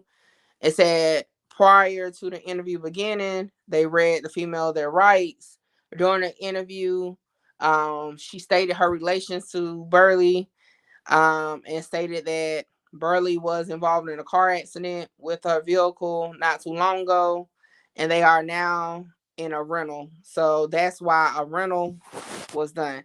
Now, we do know the rental was in his name, according to Avis, right? So the female did say the rental was due to the accident in her car. All right. So now it says she continued to say that on March 30th, which was the day of the murder, that the defendant Burley was not at the house and she did not know where he was. She further stated that Burley came home the night of March 30th at around 8:30 p.m. When asked if she had contacted him on March 30th, she advised she had texted him a few times, even spoke with him on the phone around 3 p.m. on March 30th. She did not know where he was or what he was up to. When asked what the defendant Burley number was, she could not remember off the top of her head, but it started with a 830 error code. It then says that she was asked if there were any recent deaths within her or the defendant's Burley's family. She stated that in late January, early February of 2023, defendant's Burley had a cousin killed. She did not know the details of the case, but stated that his cousin name was Omar, but did not know his last name, but that he went by the nickname Stewie. She advised that Omar was in his 40s. So, what does that tell us now? Let's run it back. For those that's just joining the live, y'all make sure y'all share the live, like the live, comment, tell me what y'all thinking. For those that are new to a Truth Team, Mickey True Paperwork Party, we actually break it down. We make sure we comprehend it and we keep it going. If you're looking for a quick fix of the paperwork, this ain't the time or the channel for you, okay? Because we made sure we have an understanding over here. So when all the clickbait titles go up, my peoples already know what's what and what's not according to the paperwork. So that's where we're at. Thank you, Fresh Chocolate, definitely. So hold on one second. All right. So just a summary. I'm trying to do recaps as we're going. What we know from the paperwork is, yes, they are stating that this so this is the connection they're stating, okay? They're stating so far that yes, Omar Richardson was indeed the death that occurred in February that included BTB Savage, which we now know is the situation he referred to in the flag interview, and that Omar Richardson is indeed connected to Montrell Burley, who is the alleged shooter in the BTB Savage case. Okay.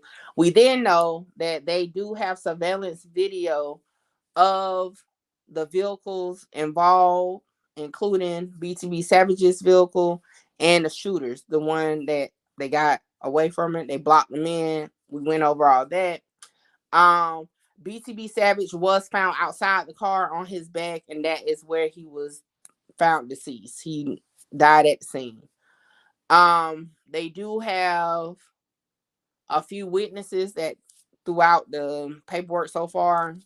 What's next? Okay, so the tag that was on the SUV that was used as a getaway car, right? That tag led back to a stolen license plate from Altima.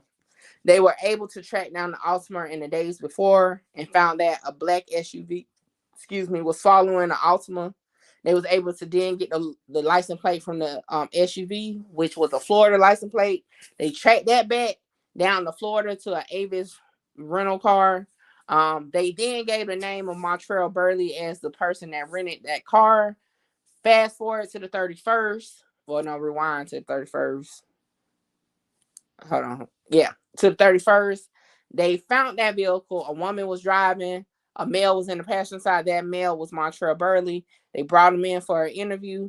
At that time, he said, yo, I ain't even had my car. I haven't been to Houston. When they asked who had his car, he said, give me a lawyer. So that was the end. We're now at the part where the female is giving a statement. And she just verified that he was not home. Although he said he was home. She said he was not home. She don't know where he was. All she knows is yes, he had a cousin that was recently killed in January, February. She don't know nothing about that other than it happened. That's the summary. That's where we are right now. All right, let's keep going. So the police then continued to say that during the interview, Burley did in fact rent the 2020 black Subaru Outback from Avis prior to the shooting on March 30th, 2023. In his statement, he provided his cell phone number. He advised he was not in Houston, Texas at the time of the shooting or days leading up to it. They also learned that the female in the vehicle was in contact with the defendant Burley on March 30th, 2023 throughout the day via messages and phone calls, which then defendant Burley was utilizing his cell phone on March 30th, 2023 to communicate with the female. And yes, y'all, I do know I switched up some words because, like I said, I'm not going to release details of witnesses as verbatim as they are in this paper. So, if you're new, I do that. All right. Now, let me switch the screen real quick because now we're going to get into another trending topic with this case. Where is it?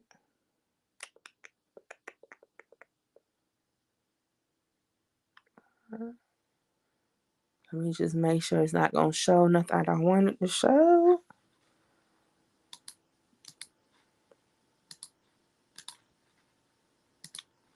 All right, now we about to get into the Vlad TV because I'm seeing that's next. So let's see what they say about the Vlad TV interview. All right, so it says here, oh my gosh, shoot. Hold on, y'all. Free. All right, y'all. It happened again. Shoot, I just looked at it. All right, so like I told you at the beginning, anytime that for some reason these pages do not come up at the point I want them to come up and it shows something, this live will not be public after we finish. So unfortunately, a name that was not familiar to me was shown just now. So once we're done, it will only be for members only. Shoot. All right. But I'll read to y'all this. That's something. All right. So it says here that during the investigation, they learned that Clayton Gentry, who is BTB Savage, was popular on social media under Instagram user BTB_Savage, known for his rap music.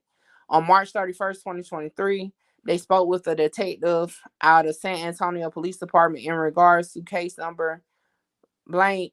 I was informed, well, the police is saying they were informed that the complainant Gentry and his girlfriend at the time were involved in the shooting death of Omar Richardson. They were also informed that the shooting was justified and no charges were brought on either. They also learned that on March 29th, an interview with Gentry conducted with the YouTube channel Vlad TV in regards to the shooting incident with Omar Richardson was released publicly. On March 30th, prior to the shooting, Gentry created an Instagram post with photographs of him standing in what appeared to be blood next to a door that had apparent bullet strikes. These photographs are believed to be from the scene of the shooting incident with Omar Richardson in San Antonio. Now, it also goes on to say, and I'm going to be turning the camera around in 1 second. As soon as I double check again, nothing is out because this is very important. Next part. It says during the traffic stop in New Braunfels, I guess that's how you pronounce it.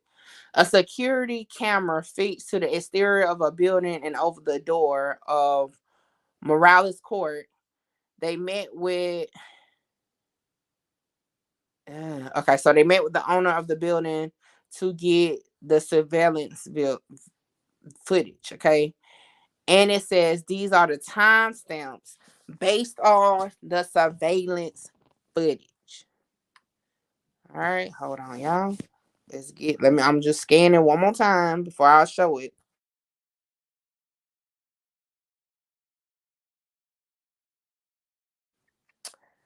All right. Yeah, I agree, Victor. It seemed like that photo, but you know what? I'm not gonna say that now. Originally, yes, but this is pay attention. This is what we're about to do, okay? Now, matter of fact, let me thank you, Victor, for bringing that up. Let me pull up BTB Savages. I think it was Twitter though. Hold on, BTB Savage. I could have just pulled up my old video, but I'm just gonna do this one because. Hold on, let me see.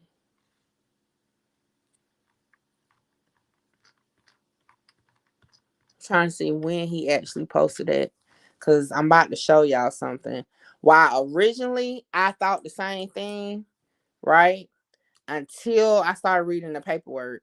And then I'm like, okay. And I don't want to get into it too much until, because we about to talk about it. So, but let me see if I can bring up his page real quick.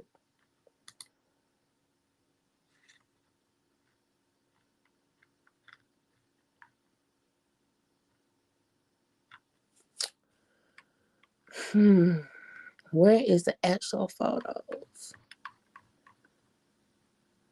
All right, y'all. We taking an intermission. I'm trying to find the actual photos.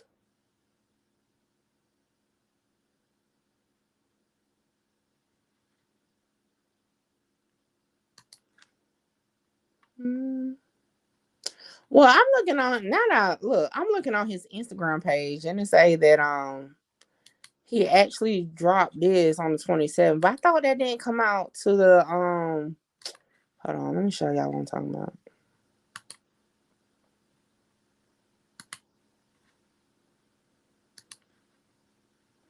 So I was under the impression that the Vlad thing didn't drop to the 29th, but this is 27th. Your ass about to fry right here. And if they come save you, then they come save you. If not, then your ass toasty. You're gone. Last day. Last supper. Whatever the fuck he ate before he came there. So shoot. All right. So in the caption it says my interview with Vlad TV just dropped. Go tap in on that. So it says here that was on the 27th. I thought that didn't drop to the 29th. So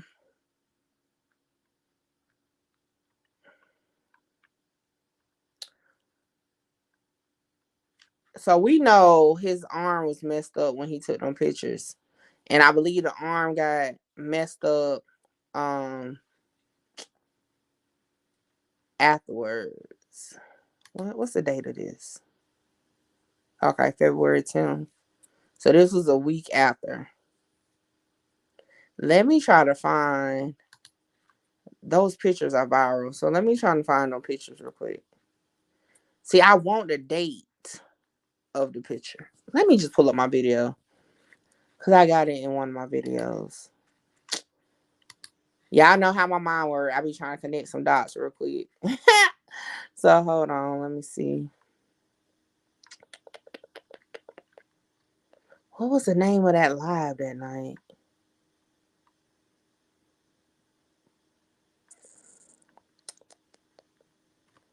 I think it was this one.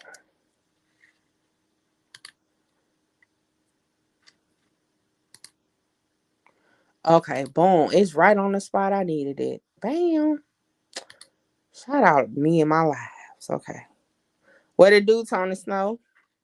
I've been looking for you earlier. All right. So he posted this on March 30th at 2:04 p.m. Y'all see it? This is the photo. So, right. So to answer Victor's question, like I was saying, originally I definitely felt like it was because of this photo. I definitely felt like it. Now, to my understanding, this photo was posted. I don't know if anybody else know another time this photo was posted, because March 30th is the date.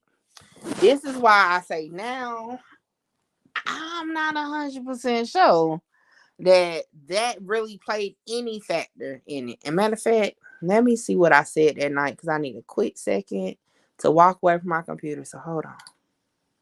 Do whatever about the song, do the song, and you go leave the random dude in my crib type shit. So when he walked out, I was kind of nervous, so I locked the door, both locks. And his uncle, he pulled out some bread. He like, oh man, we ain't on that. We ain't on that. We're not on no weird shit or nothing like that. You ain't gotta lock the doors and like that. He like, I'm a grown man or whatever. I like, oh no, bro. I just got PTSD. Like whenever he come and knock on the door, I'll just open it. Like that. I'm not gonna let nobody random person walk in my crib. And then he like, oh no, I respect that. And I was like, yeah. And then he was like, yeah, we be doing that shit. We be active too. He pulling out bread. He like, yeah, I've been doing this and blah, blah, blah. And I'm like, I was like, shit, nah, for sure. Like, respect, like, do your thing. I ain't tripping. I don't care. I actually don't give a fuck what they were doing. Where the bread at? Like, pay for this shit, got my face for real. So, while he talking, he asked me about my chain. He like, how much, what do you go to, blah, blah, blah. How much I'm actually going to listen to and I'm this telling real him, quick. like, oh yeah, I dropped the bag from this one. And then while I'm talking, I go down to, look at my piece while he's talking. I'm like, this one? I'm like, yeah, this one. While I'm looking down like that. All right. So, yo, let me tell y'all, something just clicked in my mind. So, a couple things one thing about Clubhouse, right? People come and talk about a lot of things. And unfortunately and fortunately, they come and talk about street politics and street business, right? So, it was like the night that I made this live, I I didn't even know who BTB Savage was. Shout out to Brock from 100 ENT on Clubhouse, because he brought this to my attention because I didn't even know who he was, right? Who BTB Savage was. He shared this link to the Twitter, right? That's why it's on that live. If y'all wonder which live it is, it's the live that's titled Breaking News, Trump indicted, 26 CJ killed, and another rapper shot in Houston. That's the title of it. Hold on, let me see. So Victor says, so let's do some questions real quick, cause yeah. Victor says, one thing that I did not understand is how was he about to do a studio session without some of his own guys in the house with him? That's not normal for the studio atmosphere. Now, I don't even know where the studio session part came from, but right, someone, and I need to grab the replays from that. Hold on. I'd rather let it play instead of me saying it. So hold on. Let me go back. Yo. All right. So if y'all wondering what the world I'm talking about, well, this is what I'm talking about. So when Montreal Burley was arrested, right? I actually was on Clubhouse and Cloud Monsters content room. So at that point, I was going to talk about what I had dropped the video on, which was his arrest on the 31st, Burley's arrest on the 31st. But at the same time, while I'm waiting for my time to talk about it, the information about his arrest came out, right? So when I brought it up, y'all know, if y'all don't know how Clubhouse work is, when a conversation comes up, people can speak on it at that point, right? So that's what happened. People was coming off the mic talking about it, and now listening back to that interview, right? Because everybody said that interview with BTB Savage was kind of shaky on everything he was saying, like it was like missing something. So listening back to what he was saying, then listening to what this person said, now something else is in perspective for me. And then, like I said, it's just the way I'm thinking about it. Could be wrong, but hold on, y'all. Let me see.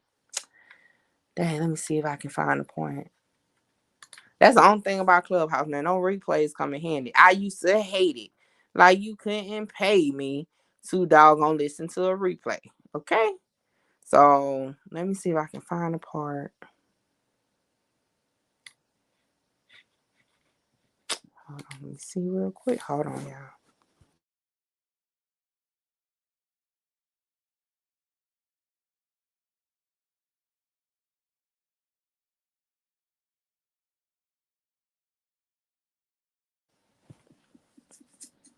Oh, shit. Hold on.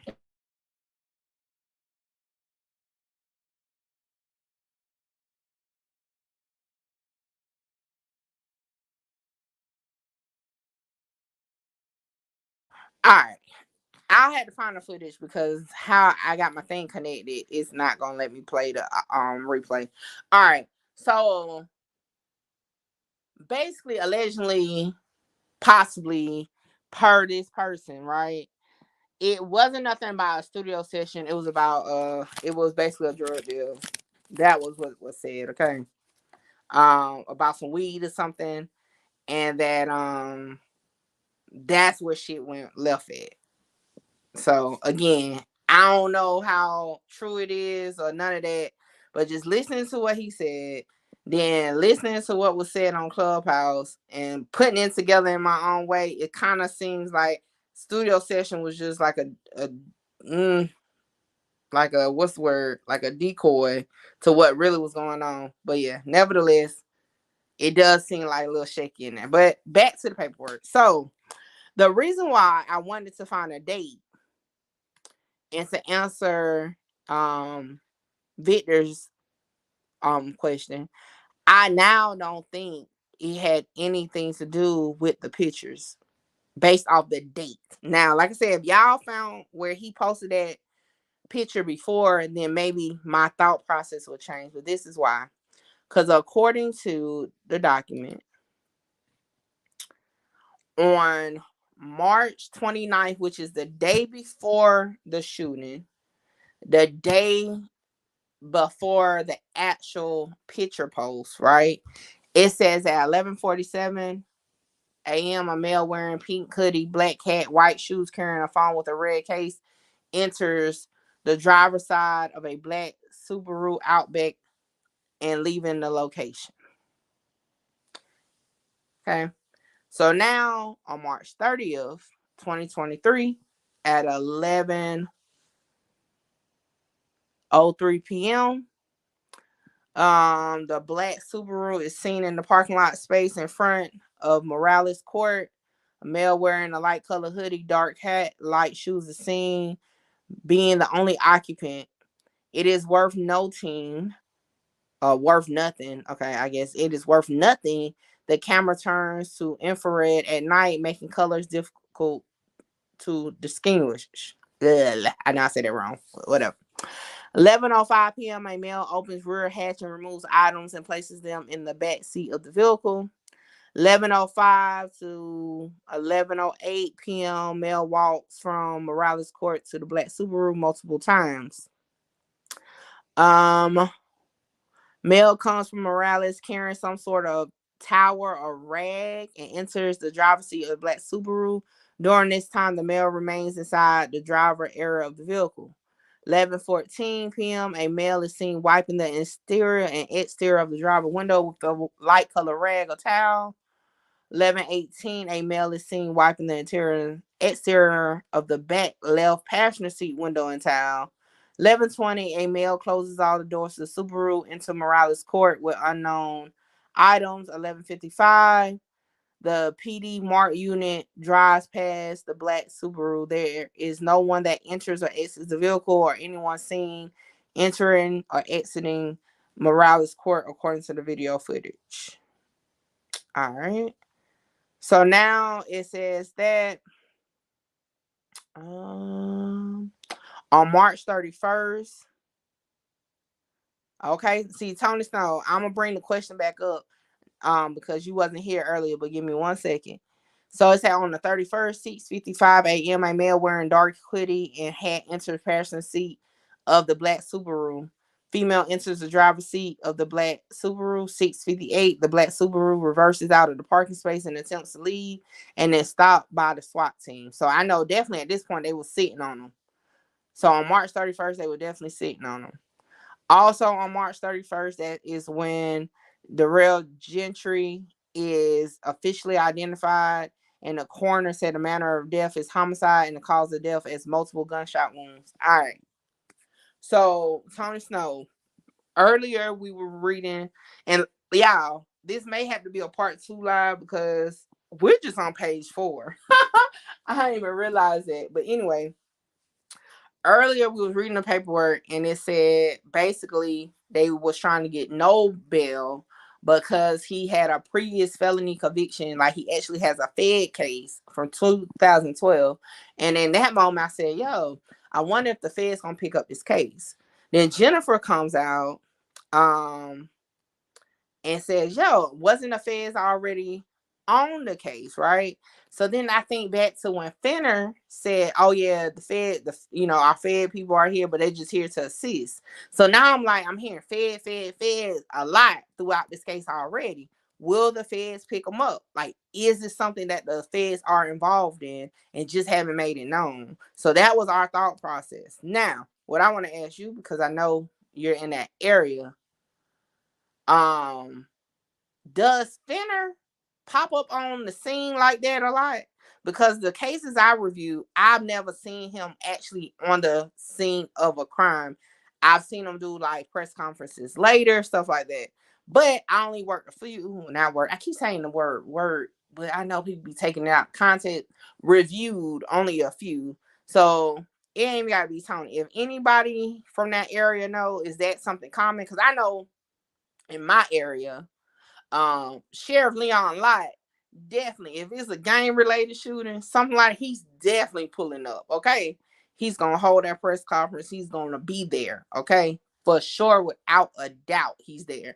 But if it's more so maybe like some other stuff, he's not gonna be there. Probably ain't gonna get no press conference. So like, we're familiar with what he's gonna pull up on. So I'm asking anybody in that area or whatever.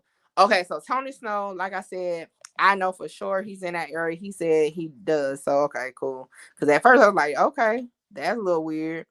He just ain't never been on none I've, looked at so far besides this one. So, like I said, y'all, I don't know about the Fed thing. A few people from that area.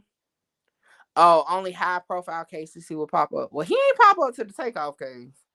He just did that press conference. Just want to notate that. But I get you. So I don't know. It's like it smells like, okay, let me ask another question. Well, this isn't sound this not even it, so never mind. It just seems like they got a lot of cameras. A lot of cameras for place, they just got a lot of surveillance that they're able to review later. And I think that is odd a little bit, right? Because I'm like, you know, mm, I don't know how I feel about that. It just seems like it's odd. Like something's odd. I just can't really put my finger on what's odd. But we're gonna continue on, y'all. Let me see where we at. This is page 4.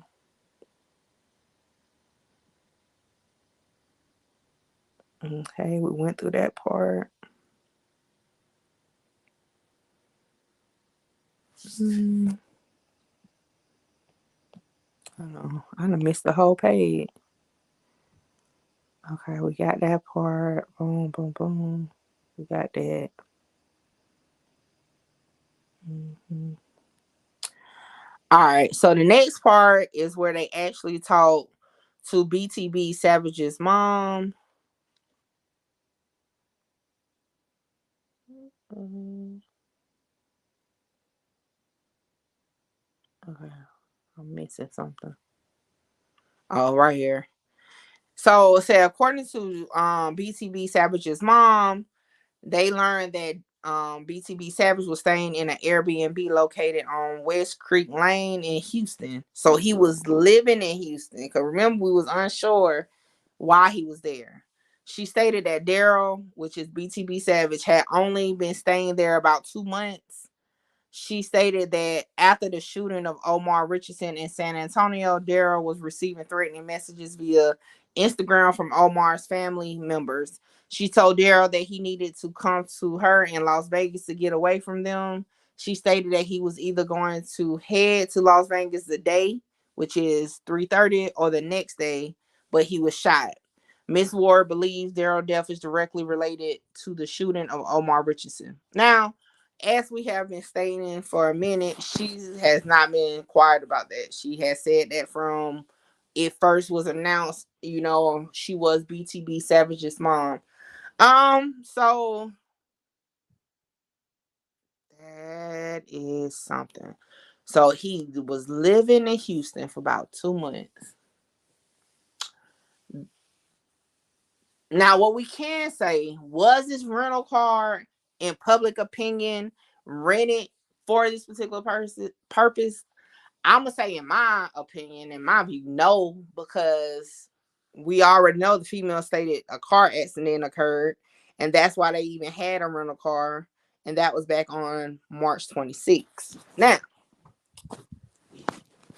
why in this moment was it considered to be time to, if we're going with what the theory is, retaliation? That would be my question. Like, what made it now? Was it the interview? Because I understand, the mother definitely said some things in regards to, saying that he was remorseful. He didn't want to talk about it. But I ain't gonna lie. Like, I get the videos. Thank you for chocolate. I get the videos can be altered, but he was saying, y'all heard the part we just was listening to. He was saying some stuff, like, for sure. Like, I didn't even catch on to it originally like that. Um, yeah. Somebody gave the drops how they find him in River Oaks. Rich people live there. Cameras every 10 yards. Yeah, that's what I was just about to say. Like, how, like, like, originally it wasn't clear why he was in Houston, right? So now we know he lived in Houston for at least 2 months. So does anybody know how far Houston is from San Antonio? How far is that?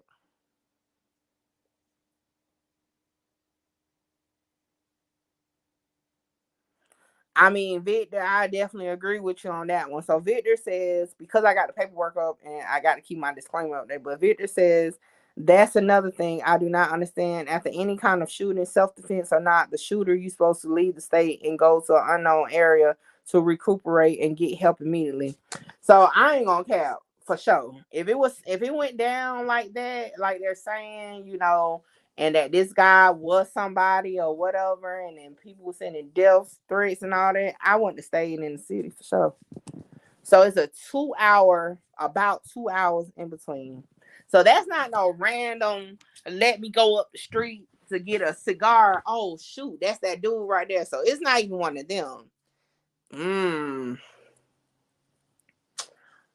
It seemed a little, this was kind of planned. I ain't gonna cap, because, like, if it's 2 hours away, right? Give or take, depending on your drive, it's over an hour.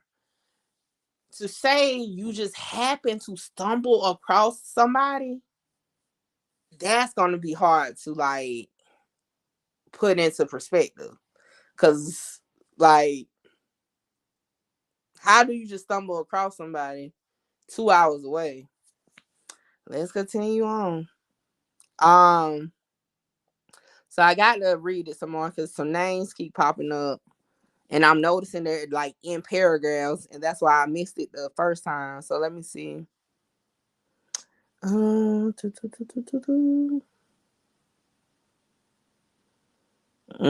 that's not it. Like, yeah, that distance too far just to be there.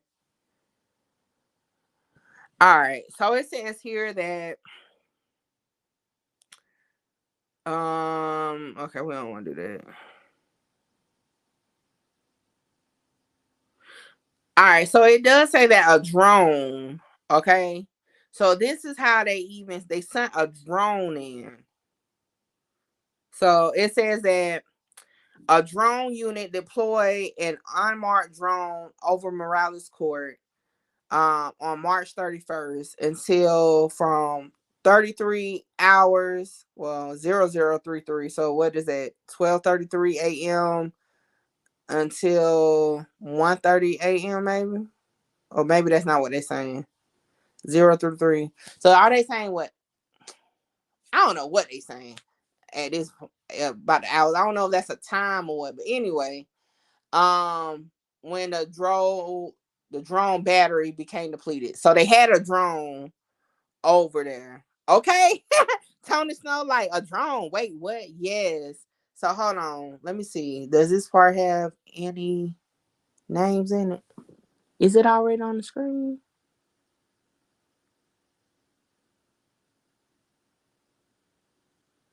Yeah. Right there. Y'all see it? Right here. Where April 5th stated. Y'all see my mouse? I can't see it. I don't know if y'all see it, but where it said April 5th, that paragraph. Oh yeah, this paragraph, this is where it's at. So according to that paragraph, they put a drone out there. That's something. Yeah. So a drone was out there. Then it says here on the same day, they learned that Montreal Burley and Omar Richardson were part of the original members of the Styx gang that branched into the Bloodstone Villains, aka BSV gang. I learned that defendant Burley and Omar were not blood related, but were referred to as brothers. Mm. This case is deep for sure. Okay, this is where I'm like, all right, so this I knew I seen the street. I knew I seen the street. Okay. All right. So the next part, this is what, remember earlier I told y'all I don't know about the picture, right? I don't know about the picture. But then again, now maybe I don't know, but we about to get into it. Here we go. Y'all ready? All right. So if we come down here, this is where they pinpoint the cell phone info, okay, from his cell phone. If y'all see right here, about 9:50 p.m. to 2 a.m. Okay, so from March 29th, 9:50 p.m. to 2 a.m., Montreal Burley's cell phone is pinging, right? And look where they say it's pinging at. The phone appears to be in the area of San Felipe Street, Wessenheimer Road, IH610, which I know to be the area where the complainant Gentry was staying at the time. So, y'all, in my opinion, that picture had nothing to do with it. You know why I feel that way? Because if it was posted on March 30th at 2 p.m., he was already being scoped. He was already being watched already. So, in my opinion, I definitely don't think that picture had nothing to do with it. I feel like it was already a mark out there already. Because the night before the picture even hit, they're saying the suspect and the alleged shooter was already in the area for anybody to assume was watching a case in place or whatever, however the word you want to use it. Now, my thing now is, when did the actual interview drop? Now, we know on his IG, a snippet was dropped on the 27th. That we saw already. So now it's when were the BTB Vlad Foot interview dropped?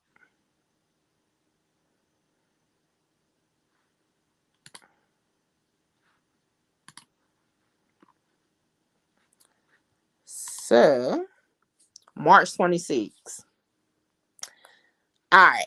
So March 26th, and y'all can just look it up like on YouTube, is when a Vlad interview dropped. March 26th. March 27th, BTB dropped that snippet on his IG, which we listened to. Do I think, based off the timeline, I don't think the pictures had anything to do with this happening. Could what was said on the interview have something to do with it? It's plausible. But I don't think it's gonna be a way to per se, unless like somebody involved come out and say it. I don't think, unless do y'all see how that could actually be proven besides just like speculating about the dates. I mean, I could for sure, I don't think the picture had nothing to do with it. Not if they have the alleged suspect, right? 9:50 p.m. to 2 a.m. Let me see. 10:50, 11:50, 12:50, 1:50. Shoot, that's almost 5 hours. So the night before the picture was even posted, the cell phone of the alleged murderer, Montreal Burley, was in the area of BTB Savage's house for 5 hours almost. 5 hours. So I don't think that photos that were posted the next day had anything to do with it. Because what was this person there for 5 hours for originally? Now, the day of the murder, which was March 30th, right? It says about 1:50 p.m. the phone is in the area of BTB Savage's house. Tony Snow sat down, they laid on Buddy. They were just waiting. Yeah, that's what I'm getting to. Because 5 hours, like, y'all see just on a live, people be like, man, I'm going to come back later. I'll watch it later. Like, people like to sit there for 5 hours. Whew.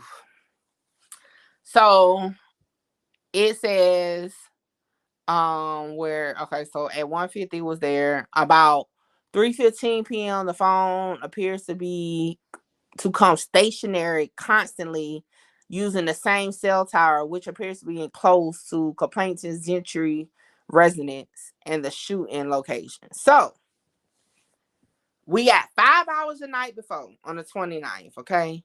9:50 p.m. to 2 a.m. Now we're on the 30th, and from 3:50, so from 1:50 p.m., the phone is in the area of the place. At 3:15, it becomes stationary to that one cell tower, right? At 6:05 p.m., the phone is in the area again of the shooting. And this is where the actual shooting takes place. Yo, at 6:10, that phone was out of the area. By 11 p.m., the phone was back where it originally was. This is my thing. That was almost 5 hours. And then that's like, what, 10 to 11 hours before the shooting even happened that he was being watched or waited on or whatever.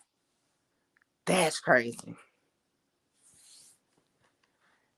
That's crazy.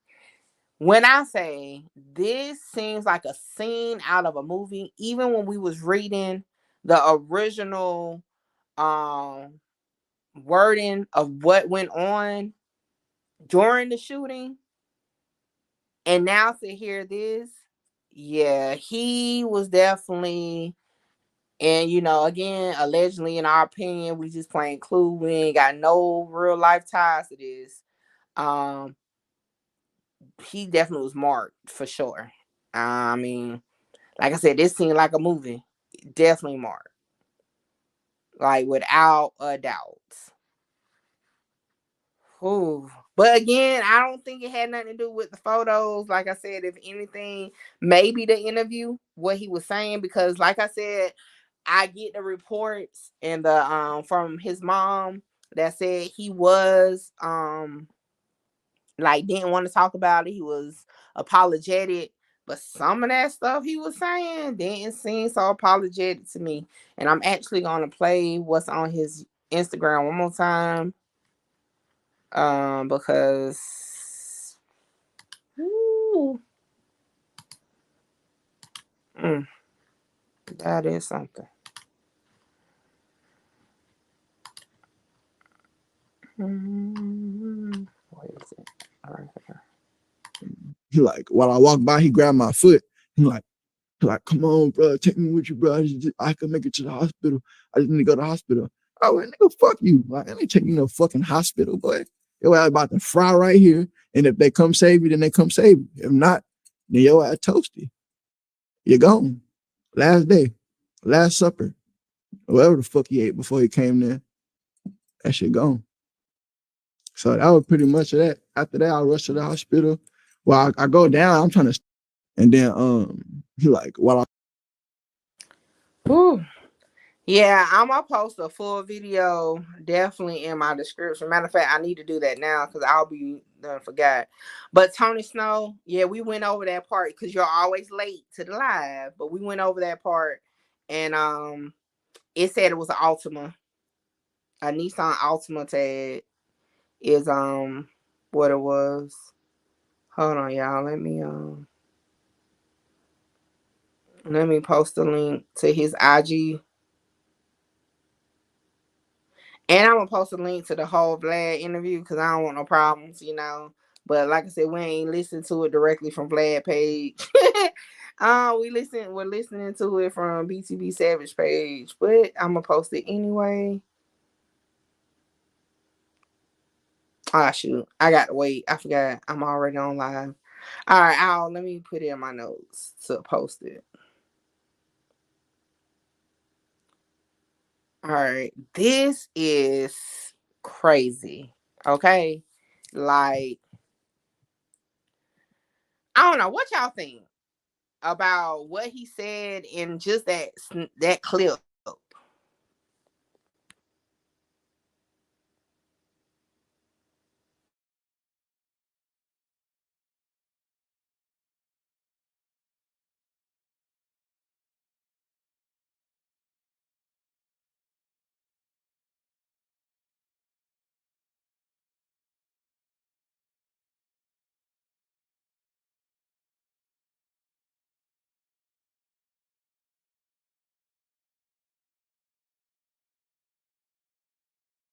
been over here on mute the whole time. My bad. I'm talking. Yeah, it was disrespectful. I'm not even gonna lie. I've listened to the full interview, the Vlad interview. Yeah, that's crazy. Even with the edits, it was still like, how did y'all hear that one part? Like, you going this your last supper type? Like, although granted, like I said, paperwork was released that it was a robbery or whatnot. However, and they have justified it as being a justifiable homicide, but still to describe it like that, yo, I wouldn't. Let me tell y'all, I wouldn't have been nowhere in that city at all, especially to talk about it. Like, now, you know what, Tony Snow, I will agree with you with that too. I feel like it was gonna, cause how it came, how like it's a freaking seem like it's out of a movie script, right? Like, what the world? That's how I feel. Um, and even in parts of the interview, it was like, yeah, come get me or something like, or I'm ready or like, yo, let me tell you, I just, mm, y'all, I just don't know about that there. That's bad. What they say, bad work. That's bad work for sure. That is bad work. Um, mm,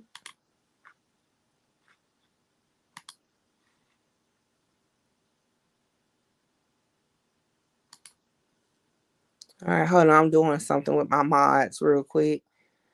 Welcome fresh chocolate to the mod team, people. Mm, hold on quick. I'm doing something with yours real quick, Tony Snow, so don't get talking junk. All right. Boom, boom, boom, boom, boom. All right, I think everybody should be good now. Yeah, y'all, that's that's wicked. That is wicked. Let me see, because y'all know a lot of these papers be like redundant. Let me see what else it says in here.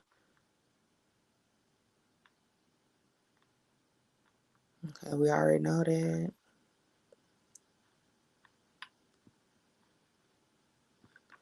All right, so it's 16 pages. However, it's redundant information. Like, you have the complaint, but then at the same time, they have what you call exhibits, and it says the same stuff that's in the complaint, like literally verbatim.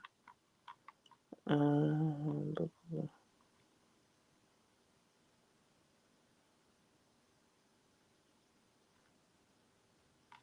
I'm just seeing if it's anything new or anything else. Yeah, it's the same stuff. All right. So that, oh, you're welcome, fresh chocolate. Look, so that there is the end of the paperwork. So technically it's 16 pages. It's just redundant information. So, we're not gonna keep saying the same thing. We kind of got the gist so far, right? Um Slap job, you can tell they was hurt. They reacted quickly without thought. Who slide with their phone? Yo, so this is my thing, right? And I'm glad you said that. So this is my thing. The murder happened February 4th, around that time, right? So, like, if this was, a retaliation type thing, like, I just felt like maybe, yeah, I don't know why it was crazy. I don't even know. I'm at a loss for words. Like, I'm at a loss for words. Cause, like, matter of fact, I can bring it back up real quick. Hold on. Let's go over the details they put out as far as how it went down. Um,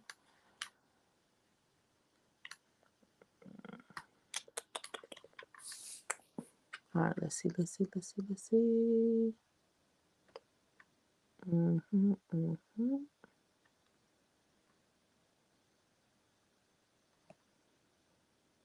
All right, here we go. So if we go back, this is how they set the tone.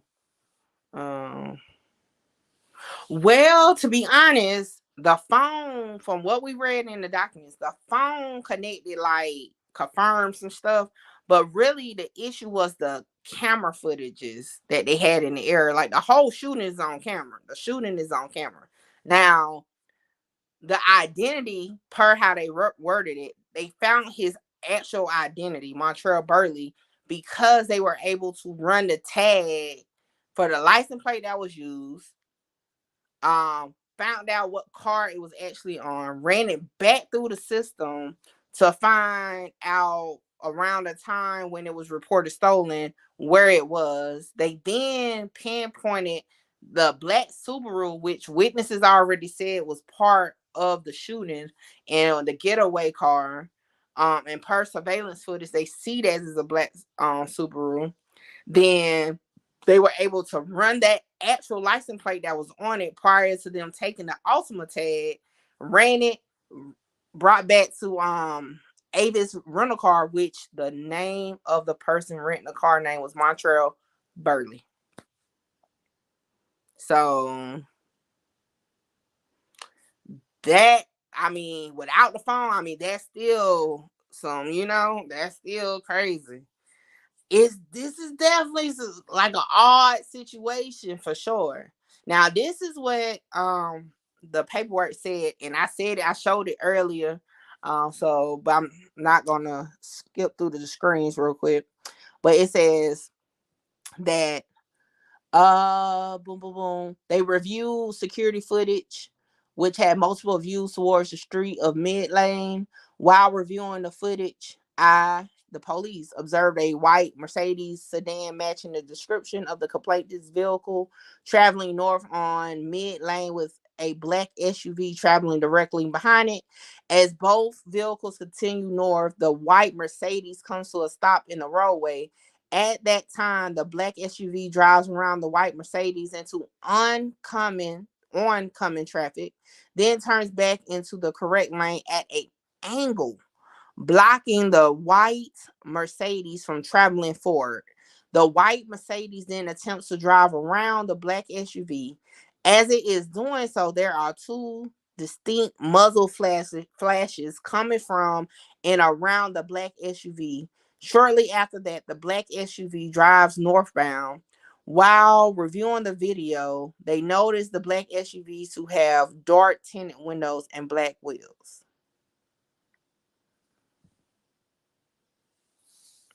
So, like I said, I know in my city they have gotten more cameras out there, but every street don't have it for sure. Like, I think it's like more so, like, I know, like, more so high crime areas, they definitely got them. Definitely. But it's starting to pop up more and more. But yeah, this is on camera. Like, they have it on camera. And I'm like, did they not peep that before? You know what I'm saying? Like, that's crazy. Say, when the police find that they always use cell phone pings and location of tags, the vehicle you are driving with the help of city cam and tag scanners, right? So, I mean, even without the phone, like, they have the murder on camera. That's crazy. Now, would that have been enough? Probably not. But now when you add in the phone pings, when you add in all this other stuff, yeah. And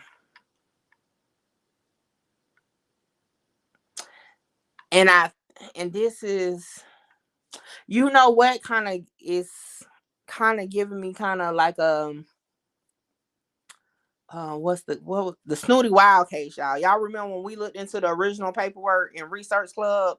We kind of knew who was the suspect, right? But they didn't arrest nobody, remember? And we was like, dang. And we was kind of like saying who thought who was the suspect out of the people they named.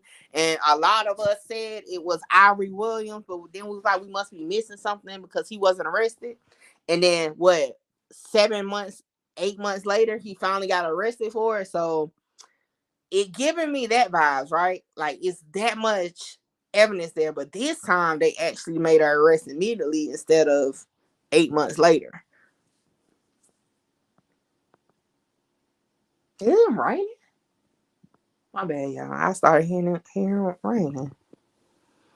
From the way his mother described everything, I think BTB had an in-house camera, maybe a ring cam or something hooked to Google Siri. So with that though, that was at his apartment where the murder of Omar Richardson happened. So according to BTB's mom, that murder was captured on camera also.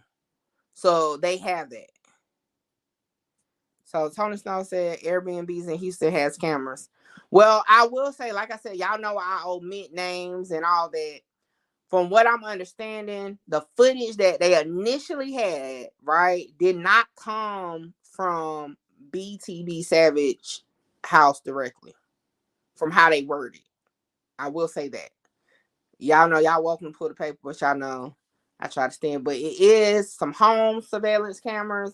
But they definitely don't say it's from his home. It's street footage. They got footage. Now, this is just what's in the documents, you know.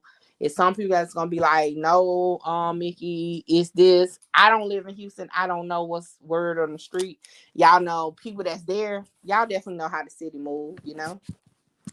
Um, like I said, it was a recent shooting in my area. TikTok influencer was gunned down. I thought it was odd that the city was quiet because he was a known person. So like when you in your area and shit happens, like I know, like local people, y'all gonna know the different vibes because y'all from there. That's where y'all at. Y'all know when something's up or whatever. But just from my standpoint as a blogger that's not there, I just follow the paperwork. But if the paperwork make you kind of scratch your head, I can only imagine what y'all feel down there in the city, you know. Also when you stay in certain neighborhoods, they would place cameras in certain areas.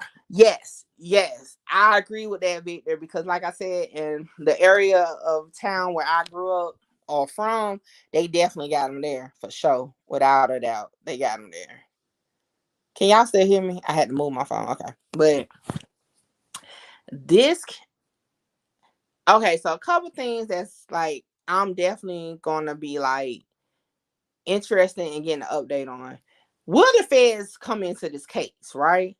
And if they come into this case, what are they coming into this case about, right? Because if what the streets are saying, right, what the streets are saying is true, who was actually being watched? Was it BTB Savage or was it the alleged suspect, Montreal Burley? Because, like Jennifer said earlier, word on the street or on the internet line is that the feds had already been watching. But who were they watching? So that's my question. Like, if they are watching, right? Was they watching? Yes or no, right? And if they were, who were they watching? That's my question. Like, if that is the case, then you know. But a couple things I don't know. I'm gonna say personally, I'm on the fence because now that we have got clarity from a local that Jennifer is one of my true team members that be on my lives. She was here earlier. She be having to work, so she don't stay on late, but she was here earlier. Um, and y'all know I just go off the name. I don't know if Jennifer is a woman or a man. Okay, I just want to say that, but I always say her because Jennifer is a girl name to me. But anyway, um,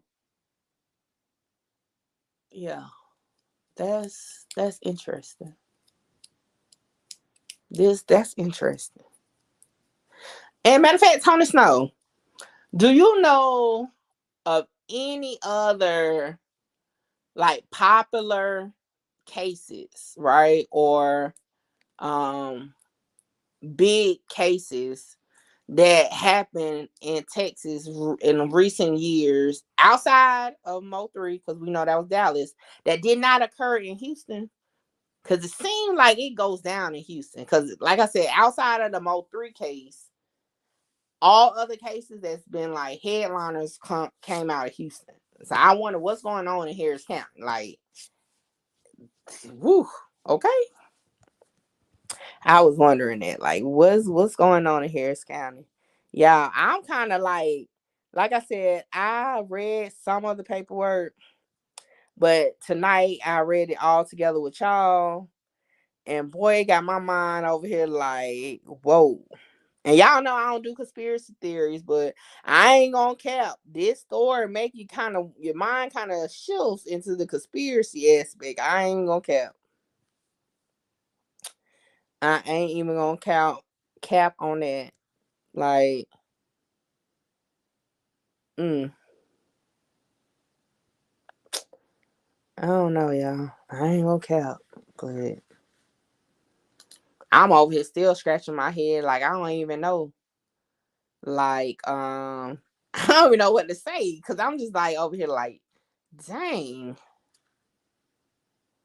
But nevertheless, I know we're gonna have more updates on that because this case cannot, you know, go. This gonna be one of the ones.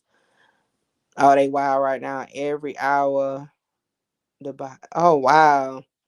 Well, shoot, y'all. That's what I got on the BTB Savage case as far as paperwork. We've been on live for almost 3 hours, 2 hours and 45 minutes. We have talked about the backstory with the Omar Richardson case. We went through all 30 pages of the paperwork. 16 of those 30 was documents for the actual complaint. We went over the bail conditions. We went over all that.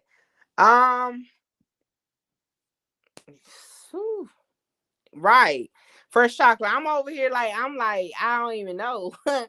Like, I don't even know what to say. Like, I don't even know. Like, I'm over here like I said, y'all know me. I be trying not to be too far fetched, right? But I ain't gonna cap and sit here and be like, sometimes these stories don't be having me kind of like scratching my head, right? But I gotta be careful of what I say because somebody gonna run with my thought or my opinion as, oh, Mickey True said it. So I be having to be mindful of what I be talking about. But without saying too much, I definitely think it's strange. That's for sure. That's all I'm saying. I don't definitely strange. Y'all just make sure, man. Y'all know clickbait titles. Yo, we be getting clickbait titles on regular, like nothing out the ordinary cases. So y'all know these cases like this is definitely gonna have some clickbait titles, man. Any official updates, y'all already know I'm definitely gonna drop. Y'all can definitely send me stuff. Shout out to the truth team, man. Shout out to Tony Snow, Loud Pack, Victor. Let me go on my Instagram real quick. A lot of people.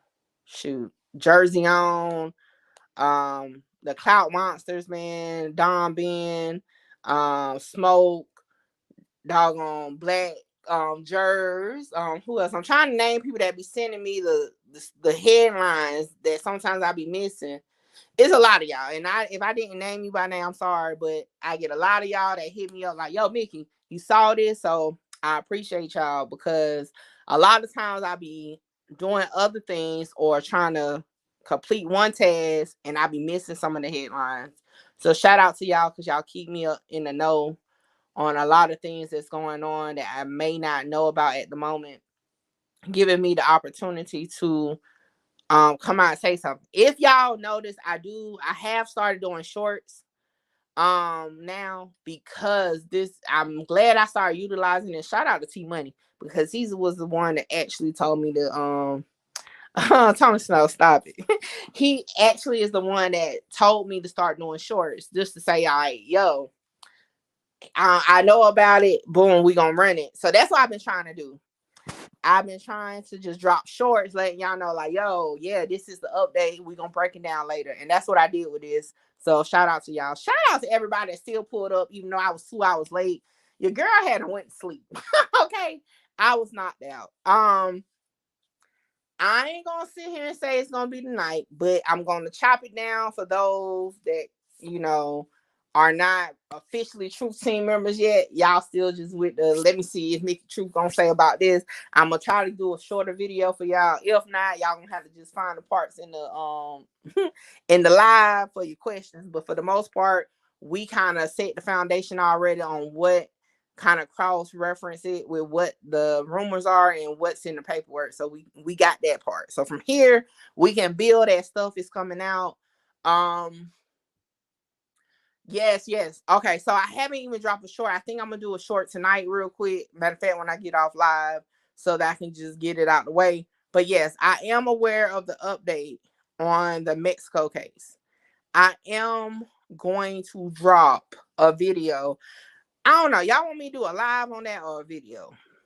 And the only reason why I say I'm kind of questioning if I want to do a live or a video, because it's kind of going to be like, that's going to be more of a conversation, right? Because it's not going to be no paperwork. It's actually an interview where they're talking about what happened to them, right? So, you know, I don't know. Y'all let me know. But I am going to do it because y'all know I had drop. Matter of fact, I need to go back. Matter of fact, I'm about to do that now. Hold up.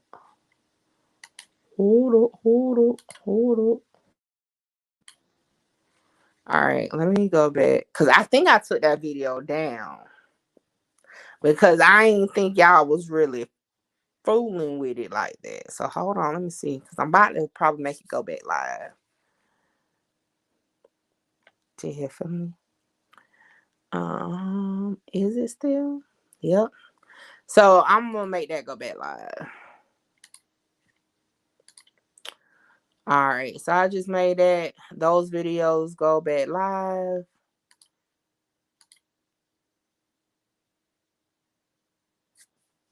Is that all the videos? Yeah, I made that go back live. So if y'all like Mickey, why you had it off live anyway? So some of the stories, y'all know I be a little ahead of my time sometimes. So, and y'all know how these doggone YouTube streets work. It's about I got you. Video and discussion. Okay. So it's about the trend. So some of them don't be in the moment. So now that it's come back around, I just went and made the videos live again. So if y'all didn't get a chance to watch those videos, definitely go watch those videos. So yeah, the Mexico update, I'm gonna do it as a video, then we can do it, we can talk about it. I'm gonna do the King Von like I had asked y'all on the live the other day. If y'all wanted to do that King Von documentary reaction, a lot of y'all been hitting me up saying yes, and I actually want to do it. So y'all know how I get when it's something I actually want to do. If the team don't want to pull up, y'all don't got to, but I'm gonna be here. So we gonna get into that. We're gonna get into the documentary of King Von. That was what's his name? Trap Lord something. Him, the one that dropped it. We gonna watch that. That's gonna be our weekend live because y'all know on our weekend live we be live anyway for 5 to 7 hours. So we just gonna watch that, comment on that. Worst case scenario, I know I don't mind talking. I will just say my opinion on it. So we gonna do that. I got the kids Friday, so probably Saturday. So Saturday, shoot. No, it won't be Saturday. I got my first event. So for those who didn't catch me on IG, I got my first event as Mickey Truth in person. That's Saturday. I'm excited about it. Pictures and video coming. Yes, I'm doing that Saturday. And then tomorrow, let's aim for Sunday. Okay. We're gonna do a Sunday live. I ain't gonna quote a time yet. Y'all comment under this video and y'all tell me what time frame y'all think we should do it, because we gonna need at least 6 to 7 hours for this live, because freaking documentary is what, 3 hours by itself. So we're gonna need some time because y'all know me, I like to talk, so we're gonna be pausing and talking. So y'all let me know what's gonna be a good time for y'all, and then we can set that up. Yeah, so that's the live for this weekend. More content videos will be dropping between now and Sunday. Those are dropping. Yeah, that's what we're gonna be doing, man. I don't know. Y'all got any questions before we get off? Because y'all know it's the weekday. I got work in the morning. Can't be up all night. But I want to make sure we kind of good on this. Like I said, those are the documents that's out right now. No. So I'm not doing paperwork on the King Von video, okay? This is why.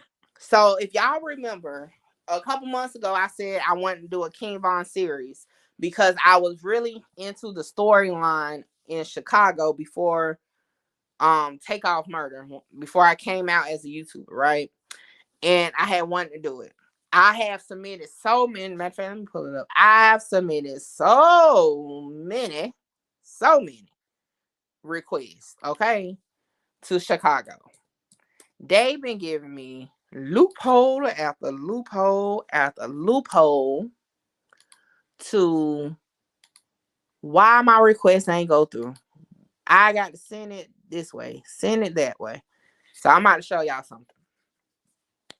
Hold on, let me show y'all because I want y'all to see this, okay? Like, I kind of just got flustered with it, right? It was like, you know what?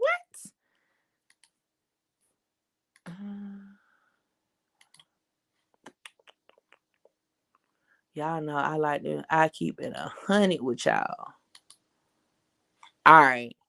Y'all see that? Y'all see all those requests from to the city of Chicago? Those are my requests for documents in regards to King Von cases. All of these requests have told me I have to do it a different way. So they're saying that they can't be done online. They say I have to mail this. It just got so aggravating, you know what I'm saying, when I already got other cases that I'm doing. You know what I'm saying? So it's like, So no, I don't have the paperwork. Just FYI. This is strictly a reaction. Now, when it comes to the Atlanta cases, yeah, I got the documents on that. Y'all know I had did that in part 1. We know I'm going to do a update King Von actual murder case, the murder of King Von. It's not really much, to be honest, but I'm gonna do it because I spoke on it when I first started. But yeah, it's nothing happening with that right now. Why, I don't know, and that's, I don't know. But yeah, so this is gonna be strictly a reaction video to the information.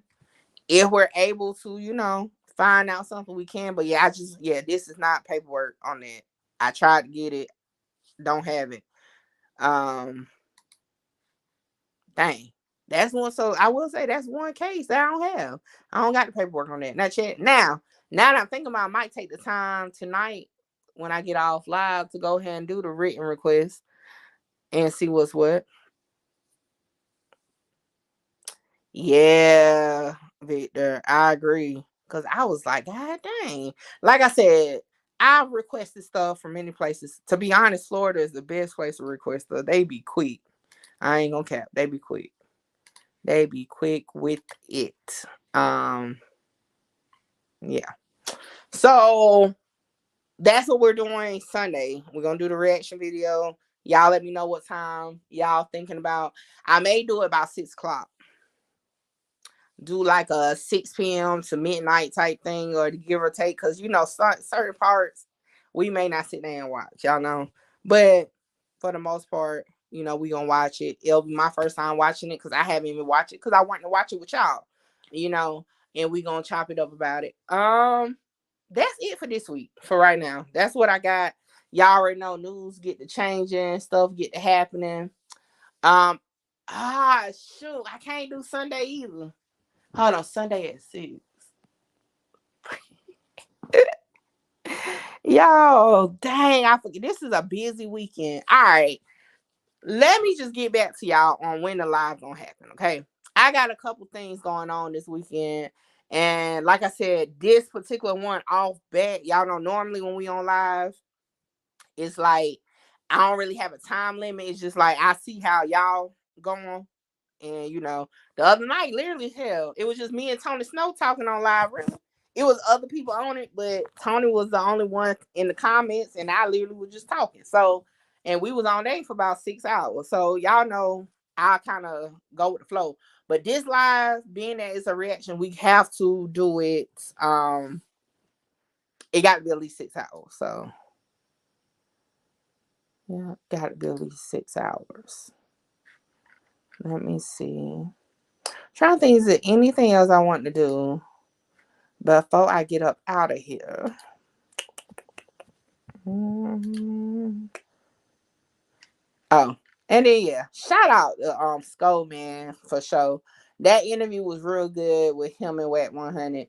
That was good. I appreciate the shout out, all that. That tied in real good. I will be, and you know what? I can just go ahead and tell y'all. So I will be dropping a interview with WACK100 real soon. I don't know when yet. It won't be live. I can go ahead and tell y'all it's pre-recorded, but it will be dropping soon. So definitely be on the lookout for that. Let me see what Victor just said. When it comes down to violence in most northern states, it happens so regularly to where they are numb to it and don't want anybody to know who else is linked to it. Might be a major politician. Gotcha. So, y'all, that's what we got. So, yeah, that's what's going on with Mickey right now. I hope y'all have been happy to see me more. I've been trying to be over here more because y'all was talking junk about me, but I'm over here. A lot of stuff is going on Clubhouse right now. I really don't know what's going on. I actually been off the app since the morning show this morning. So I don't know what's going on over there. A few people done hit me up about questions about it, and my own thing I can tell you is I don't know. This is beyond me at this point. I don't know what's going on. But y'all already know. Truth team, we just be chilling. I don't know what the world everybody else got going on.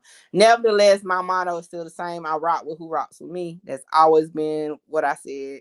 So shout out to Skull Man for real, for real. Like I said earlier, y'all people, let me tell you, y'all can't drive no wedge between me and Skull. We good. Y'all know I done always gave him his flowers since the beginning. I know some people, and it's probably with Clubhouse people because they don't know the relationship between me and Skull or seeing how it started. So yeah, I don't feel any type of way about what Skull said. I have said it myself.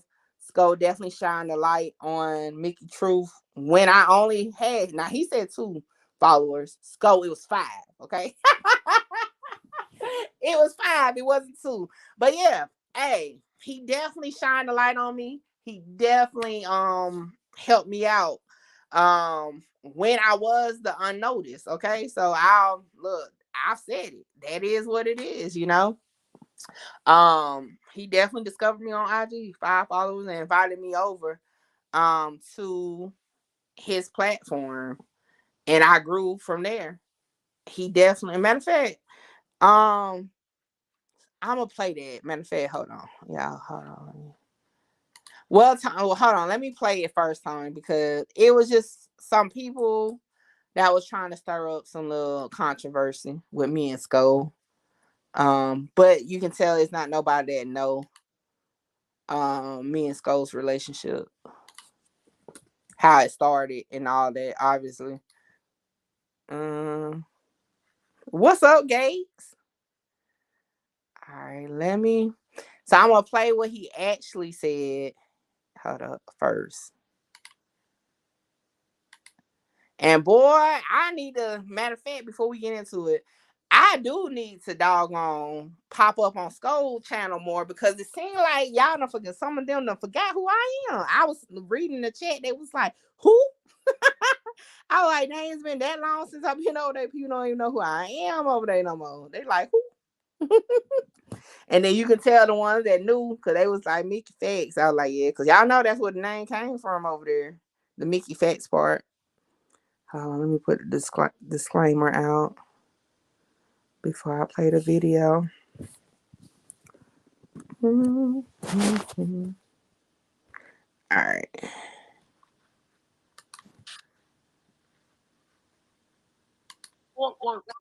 Yeah. Well, I don't want to hear that shit, nigga. Okay, let's go back. I'm not gonna lie to you. It was just you and the bitch, right? Yeah, just me and the bitch. You know what I mean? She that now, Scott. Well, I mean, it happened to you. I mean, how did you feel? How did you go about that shit, my nigga? I ain't gonna lie to you, my nigga. I was fucked up about it. Well, no. How did you feel? I think that the only I went too far back. Logically. Yeah, bro, fucking with me, bro. My nigga, you should have. Hey, I need you to send her home, bro. I need her clothes. She on that. It was an L for a minute. It was a for a minute. I mean, psychologically, it was an L for a minute. You know what I mean? For a minute, fam. You know what I mean? It was for a minute. You know what I mean? For a minute, it was an L. You know what I mean? It was fucking with you psychologically. Yeah, bro, it was fucking with me, bro. My nigga, you should have seen. I don't want you to see it, but it wasn't a real cheese sandwich with the cheese drooling on the side. I'm talking about nigga all at the side of that motherfucker. I mean, I got the Xbox. I mean, remote in one hand. I'm nigga. All right, bro. Anyway. Yeah, I mean, it is like I said, it is what it is. Fuck with you, my nigga. Fuck with you. Yeah, it is what I don't know how I know who you are, bro. I gotta go fuck with you. Yeah, bro. Put your link. Send me your link, bro, to your shit. I'm gonna pin it on the 100 side. Tell everybody to go subscribe. Hold on. No. First of all, I got a beef with you, nigga. Look, bro, you realize, you realize you peel me. You peel me for one of your the people you fuck with, one of your chicks, bro, was mine, bro. And y'all stole her. Y'all took her to the other side, my nigga. Ooh. Bro, the girl Mickey Truth. Oh, Mickey Truth was over here she was my paperwork girl over here. This is where she started, nigga. Oh no, she with me now. Nah, nigga, that's why I really came to address you, my nigga. I just gave her 4 assignments. You need to send I need you to send her home, bro. I need her clothes. She on that bitch meat and that comfy shit. Yeah, man. We fuck with Mickey Truth. We fuck with Truth, man. That's my girl. Mickey Truth part of the 100 side. She over there with my boy. Yeah, I get it, nigga. I get it. Y'all won. Yeah, y'all so she's still up under a Texas nigga. From Fort Worth, I think. Yeah. Well, I don't want to hear that shit, nigga. I got her monetized on YouTube. I did all that shit, nigga. I put the work in. Y'all just caught her on the back end, nigga. Nigga, I discovered her. Well, how about you come to the 100 side? Nah, niggas, it's Skull Gang over here, nigga. We too deep. The Skull Gang is too deep. You said the Skull Gang and the 100 Gang? I gotta talk to Shout out to the Skull, man. So, all right. So, like I said, I had already known my name came up, but somebody was like, oh, Skull said he made you or something, right? And I'm like, what? Somebody was sending me clips. So the clip came from Clubhouse. So hold on, I'm gonna play it. Hold up. Give me a second. Let me play it. Shout out to them. Hey, I appreciate it. Please continue to name drop me, look, because now people who probably didn't know me, they know me. Or they at least know they never heard my name before. All right. Shout out to Clubhouse TV, man. That's a YouTuber that be on Clubhouse all the time. And I think it's a he. He definitely be dropping them links, the footage. So hold on. Hey, Clubhouse TV gonna take y'all niggas spot. I'm gonna tell you. It's a YouTuber or whatever. Oh, you know that nigga? Let me look him up. Let me see. You say Skull? Yeah, I just flamed him up on his own shit for 2 hours. I'm dead, man. Damn. Hey, it's pack up time 24/7. I think he's part of that bunch over there. He a YouTuber? Yeah, Skull Gang or Skull some shit. Somebody said that. Nah, yo, the fact that somebody said he's a part of that bunch is crazy. In the chapter, that's what they talking about, huh? No, he from Dallas, though. He from Dallas. Wait, but what he on though? That's Stack City TV. What? No, that ain't no Stack City TV. Cause ain't no telling how it's gonna go with you. So let me. Everybody telling me he promoting going live with me. Guess tonight, day's time. But I said, nigga, so somebody called me. I said, I just did the shit. He said, Wack, he wasn't live. He was scared to go live because nigga don't know where you gonna go with it. Yeah, it say it's scheduled for 9:30. It say it's scheduled for 9:30. Yeah, see, I did that shit an hour and a half ago. In the chat, so he thought he was He gonna hit my live back me. channel. Send me that. And what He thought he was gonna live me with the Jay Prince shit, right? He said, yeah, man, so you know how you feel about Rap a Lot, you know, knowing you was a Scarface fan. I said, well, nigga, can't no nigga in the world take nothing away from Rap a Lot as a company when it comes to the Ghetto Boy, Scarface, Woody D, and Bushwick Bill, my nigga. A nigga be a fake hating ass nigga to take some away from what that man created with that movement. That I left him when I seen he was stuck, I got to drilling his ass. Yeah, you've always said. Wack, you know you gonna edit that out. Yeah, no, but on that rap shit though, you've always said that's one of the top independent movements. You've always said. Yeah, you can't be, man. You can't be hate. I don't hate on no nigga. And if a nigga coming in with some weird shit just because I don't fuck with a nigga don't mean I'm gonna call it some weird shit. That shit was fake. That shit just happened last week. Yeah, I'm like, nah, that's some weird shit right there. You was on YouTube with this nigga? Or Instagram? Nah, the nigga, whatever his thing is, I guess he's supposed to have a pretty nice page. Yeah, it say 41,000 subscribers. Yeah, that nigga from 247 Dallas, videos. He from Dallas, Oh, Texas. He Dallas He's a all Dallas, day. Texas native. He got the politicking Bobby Billions and Mo 3 and all kind of shit. It say Clover G Records. That's what it says. Bobby Billions ain't gonna like what he had to say. I was taking up that for nigga, the nigga. That nigga told his son, he tried to get his son Cameron to come down here for like 10,000. So that mean he signed a little flip. I don't know I don't know nothing about Yeah, because if he got said he created Mickey Truth. He was mad at me that he said we took Mickey Truth from him. He didn't like that. What his energy was though, like what he was on. But see, this will fuck me up. When I got off the thing, one of the little homies hit me from Houston. So yeah. So that part was sent to me. And they like, oh, that dude Skull saying he created you and this and that. But again, it never was nothing like I was like, oh hell no, it never was nothing like that because I already knew I was brought up. I mean, and I knew what the word was already said, but it was definitely somebody trying to be messy. You get what I'm saying with it? But yeah, me and Skull forever are good, solid. You know what I'm saying? So yeah, it's it wasn't ever that. I already knew what time it was. You know what I'm saying? If y'all recall, matter of fact, this is the thing. And again, y'all, this is just being that people was hitting me up about it. I just y'all know. Yeah, definitely. Skull was definitely showing love for sure. And I'm not even gonna cap. Wack was too, because if y'all notice, I posted a short where I talked about I shared where Wack talked about my weight. Y'all know ain't no secret that I've been working on my weight. So he brought it up, and like I said, it was everybody was like, "Oh my gosh, Wack was talking about your weight on the interview." I'm like, "That's cool. Calm down." Like me, my name being mentioned. Like I said, it wasn't like they were on no else stuff. You get what I'm saying? They was like really just name dropping me and talking about me. Now people who probably didn't know, like I said, I haven't been on the panel on Skull page in so long that a lot of his new subscribers don't even know who I am. I saw that in the comments. The original people that been there for a minute, they already know. And a lot of y'all like Victor, Spike, Jersey on, a lot of y'all came to, over here from Skull Gang. So like we already know what it was. But yeah, it was just some people trying to start some mess. But hold on, y'all, I'm about to play this. But yeah, I just had to be clear because y'all know I done told that story so many times about now the only thing, like I said, Skull, okay, I had 5 followers, not 2 on Instagram. But yeah, look, I said it earlier, but I'm gonna say it again. Y'all already know Skull is definitely have a special place in my heart because For one, he definitely discovered me on Instagram with 5 followers. I've said it so many times.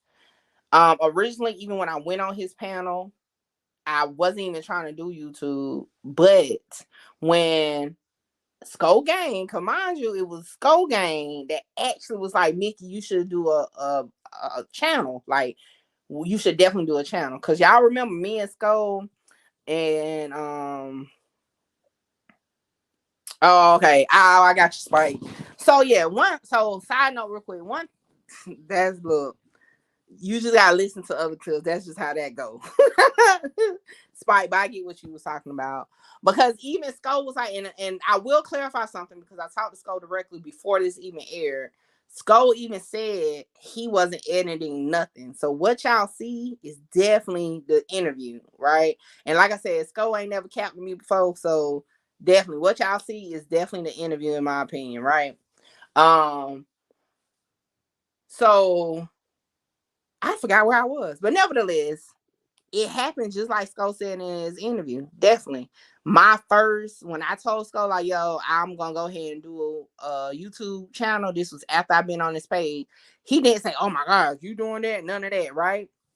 Nah, he ain't say nothing like that. He was like, okay, cool. This is what you should do. Like, he always been like a mentor since I even decided to like do YouTube. He always been supportive. If y'all remember, I was on live one day and Skull literally called me. It was like, yo, it was an update in the Studio Wild case. Like, you ain't heard, because I hadn't even heard about it because he knew I was looking at it. So he always been 100 with me for sure. Okay. So definitely. I don't never want that to be like, it's not no issue with me and Skull for sure. So listen to this. It's T Money. And T Money was rocking with me too. That was my dog. But T Money pulled up over there to hit a lick up. I see what happened now. WACK100 sent T Money over there. T Money pull up. He snatched you up. They burn back. I see what's going on. Yeah, T Money, I'm on your ass too, nigga. I'm on your ass too, T Money. Don't cloud mouth. Super T Money and WACK100. I like, I want to say this though. I'm proud of you. I like what you're doing, man. So yeah, y'all. For those who didn't know, like Skull we was already on live. He already had, set the tone. I'm not 100% sure if that interview was recorded already. I don't think it was, but he had already set the tone. Y'all know Skull is good at what he does, okay? But yeah, it's definitely not no foolery between me and Skull. Just want to put that out there. Because I'm like, dang, I never had nobody in this whole time. Let me tell you, it's been so much that people have tried to bring up between me and YouTubers to it's crazy. But Skull was never one, right? So that's why when I started getting, my assistant was like, yo, you're getting a lot of messages regarding Skull. And I'm like, what? And I'm like, hold on, let me see. You know what I'm saying? Because like, what is they tying in with Skull? So yeah.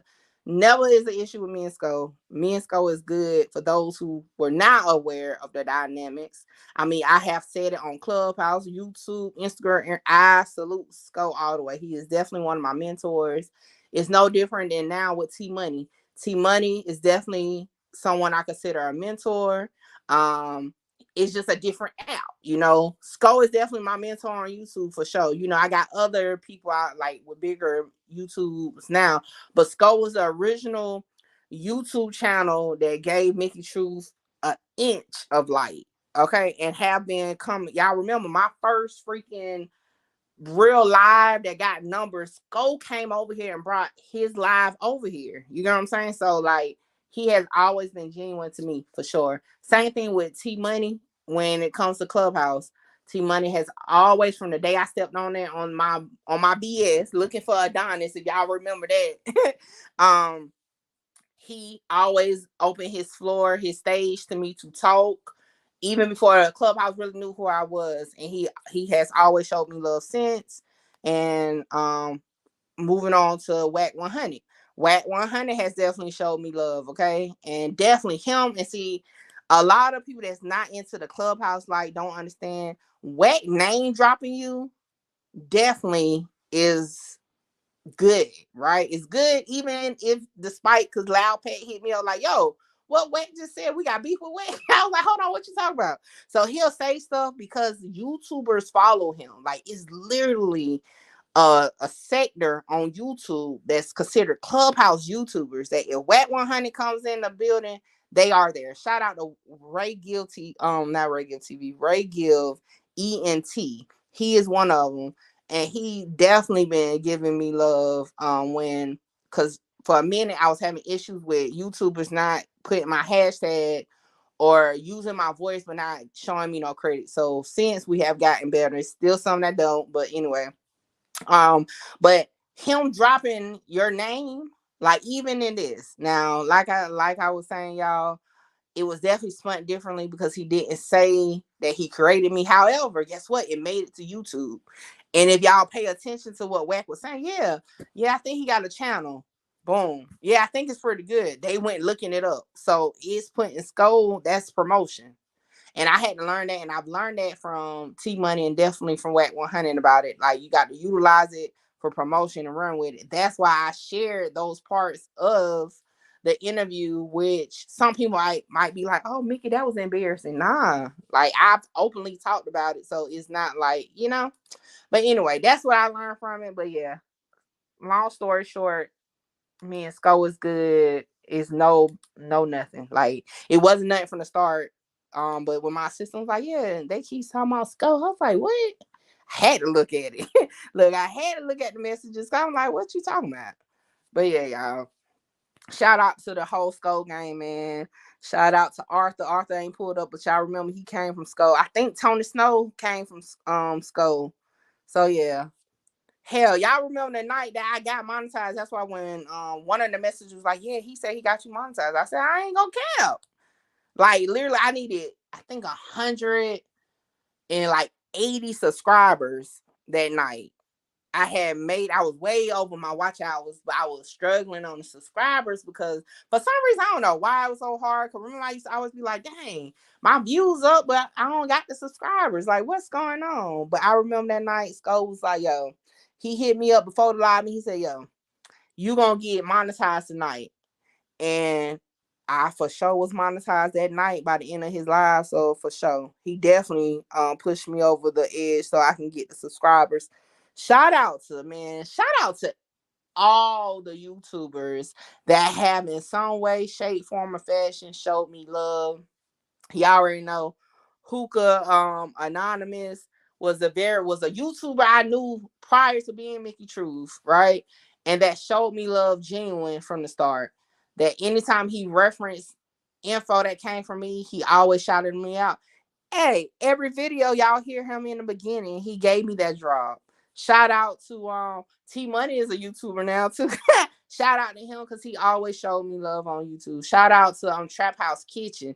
He sent his people. Shout out to man, so many pages. Oh, what was his page? She's a smaller YouTuber like me, but from day one, he has always gave me my props when he used my stuff.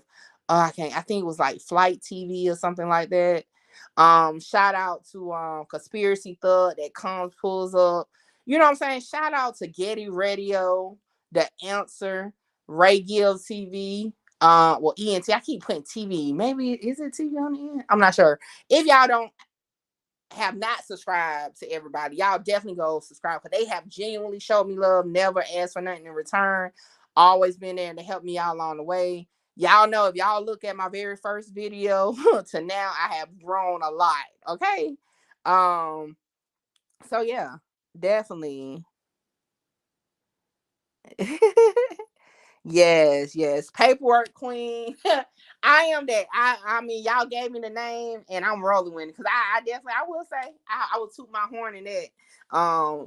Damn, Lamar said the best is not a public document I can't find, and that's facts for sure. I break bread on this paperwork for sure. I showed y'all my live last week, my Pacer bill and my Fulton County receipts off bet. Like, I spend money on this. So I appreciate everybody that been rocking out. But yeah, y'all, Mickey Truth ain't got no bad blood with nobody for sure. Especially like not nobody that's in my circle or that I communicate with, because it's never been none of that. But yeah, but I appreciate y'all. Y'all be looking out though, because if it was, I would have known about it because y'all hit me up about it. But yeah, shout out to Chris Sko, man, or Sko. Sometimes I be calling him Chris, and they be like, who? And I be like, I mean, Sko. But yeah, shout out to the whole Sko Gang channel, man, for sure. Just shout out to all that.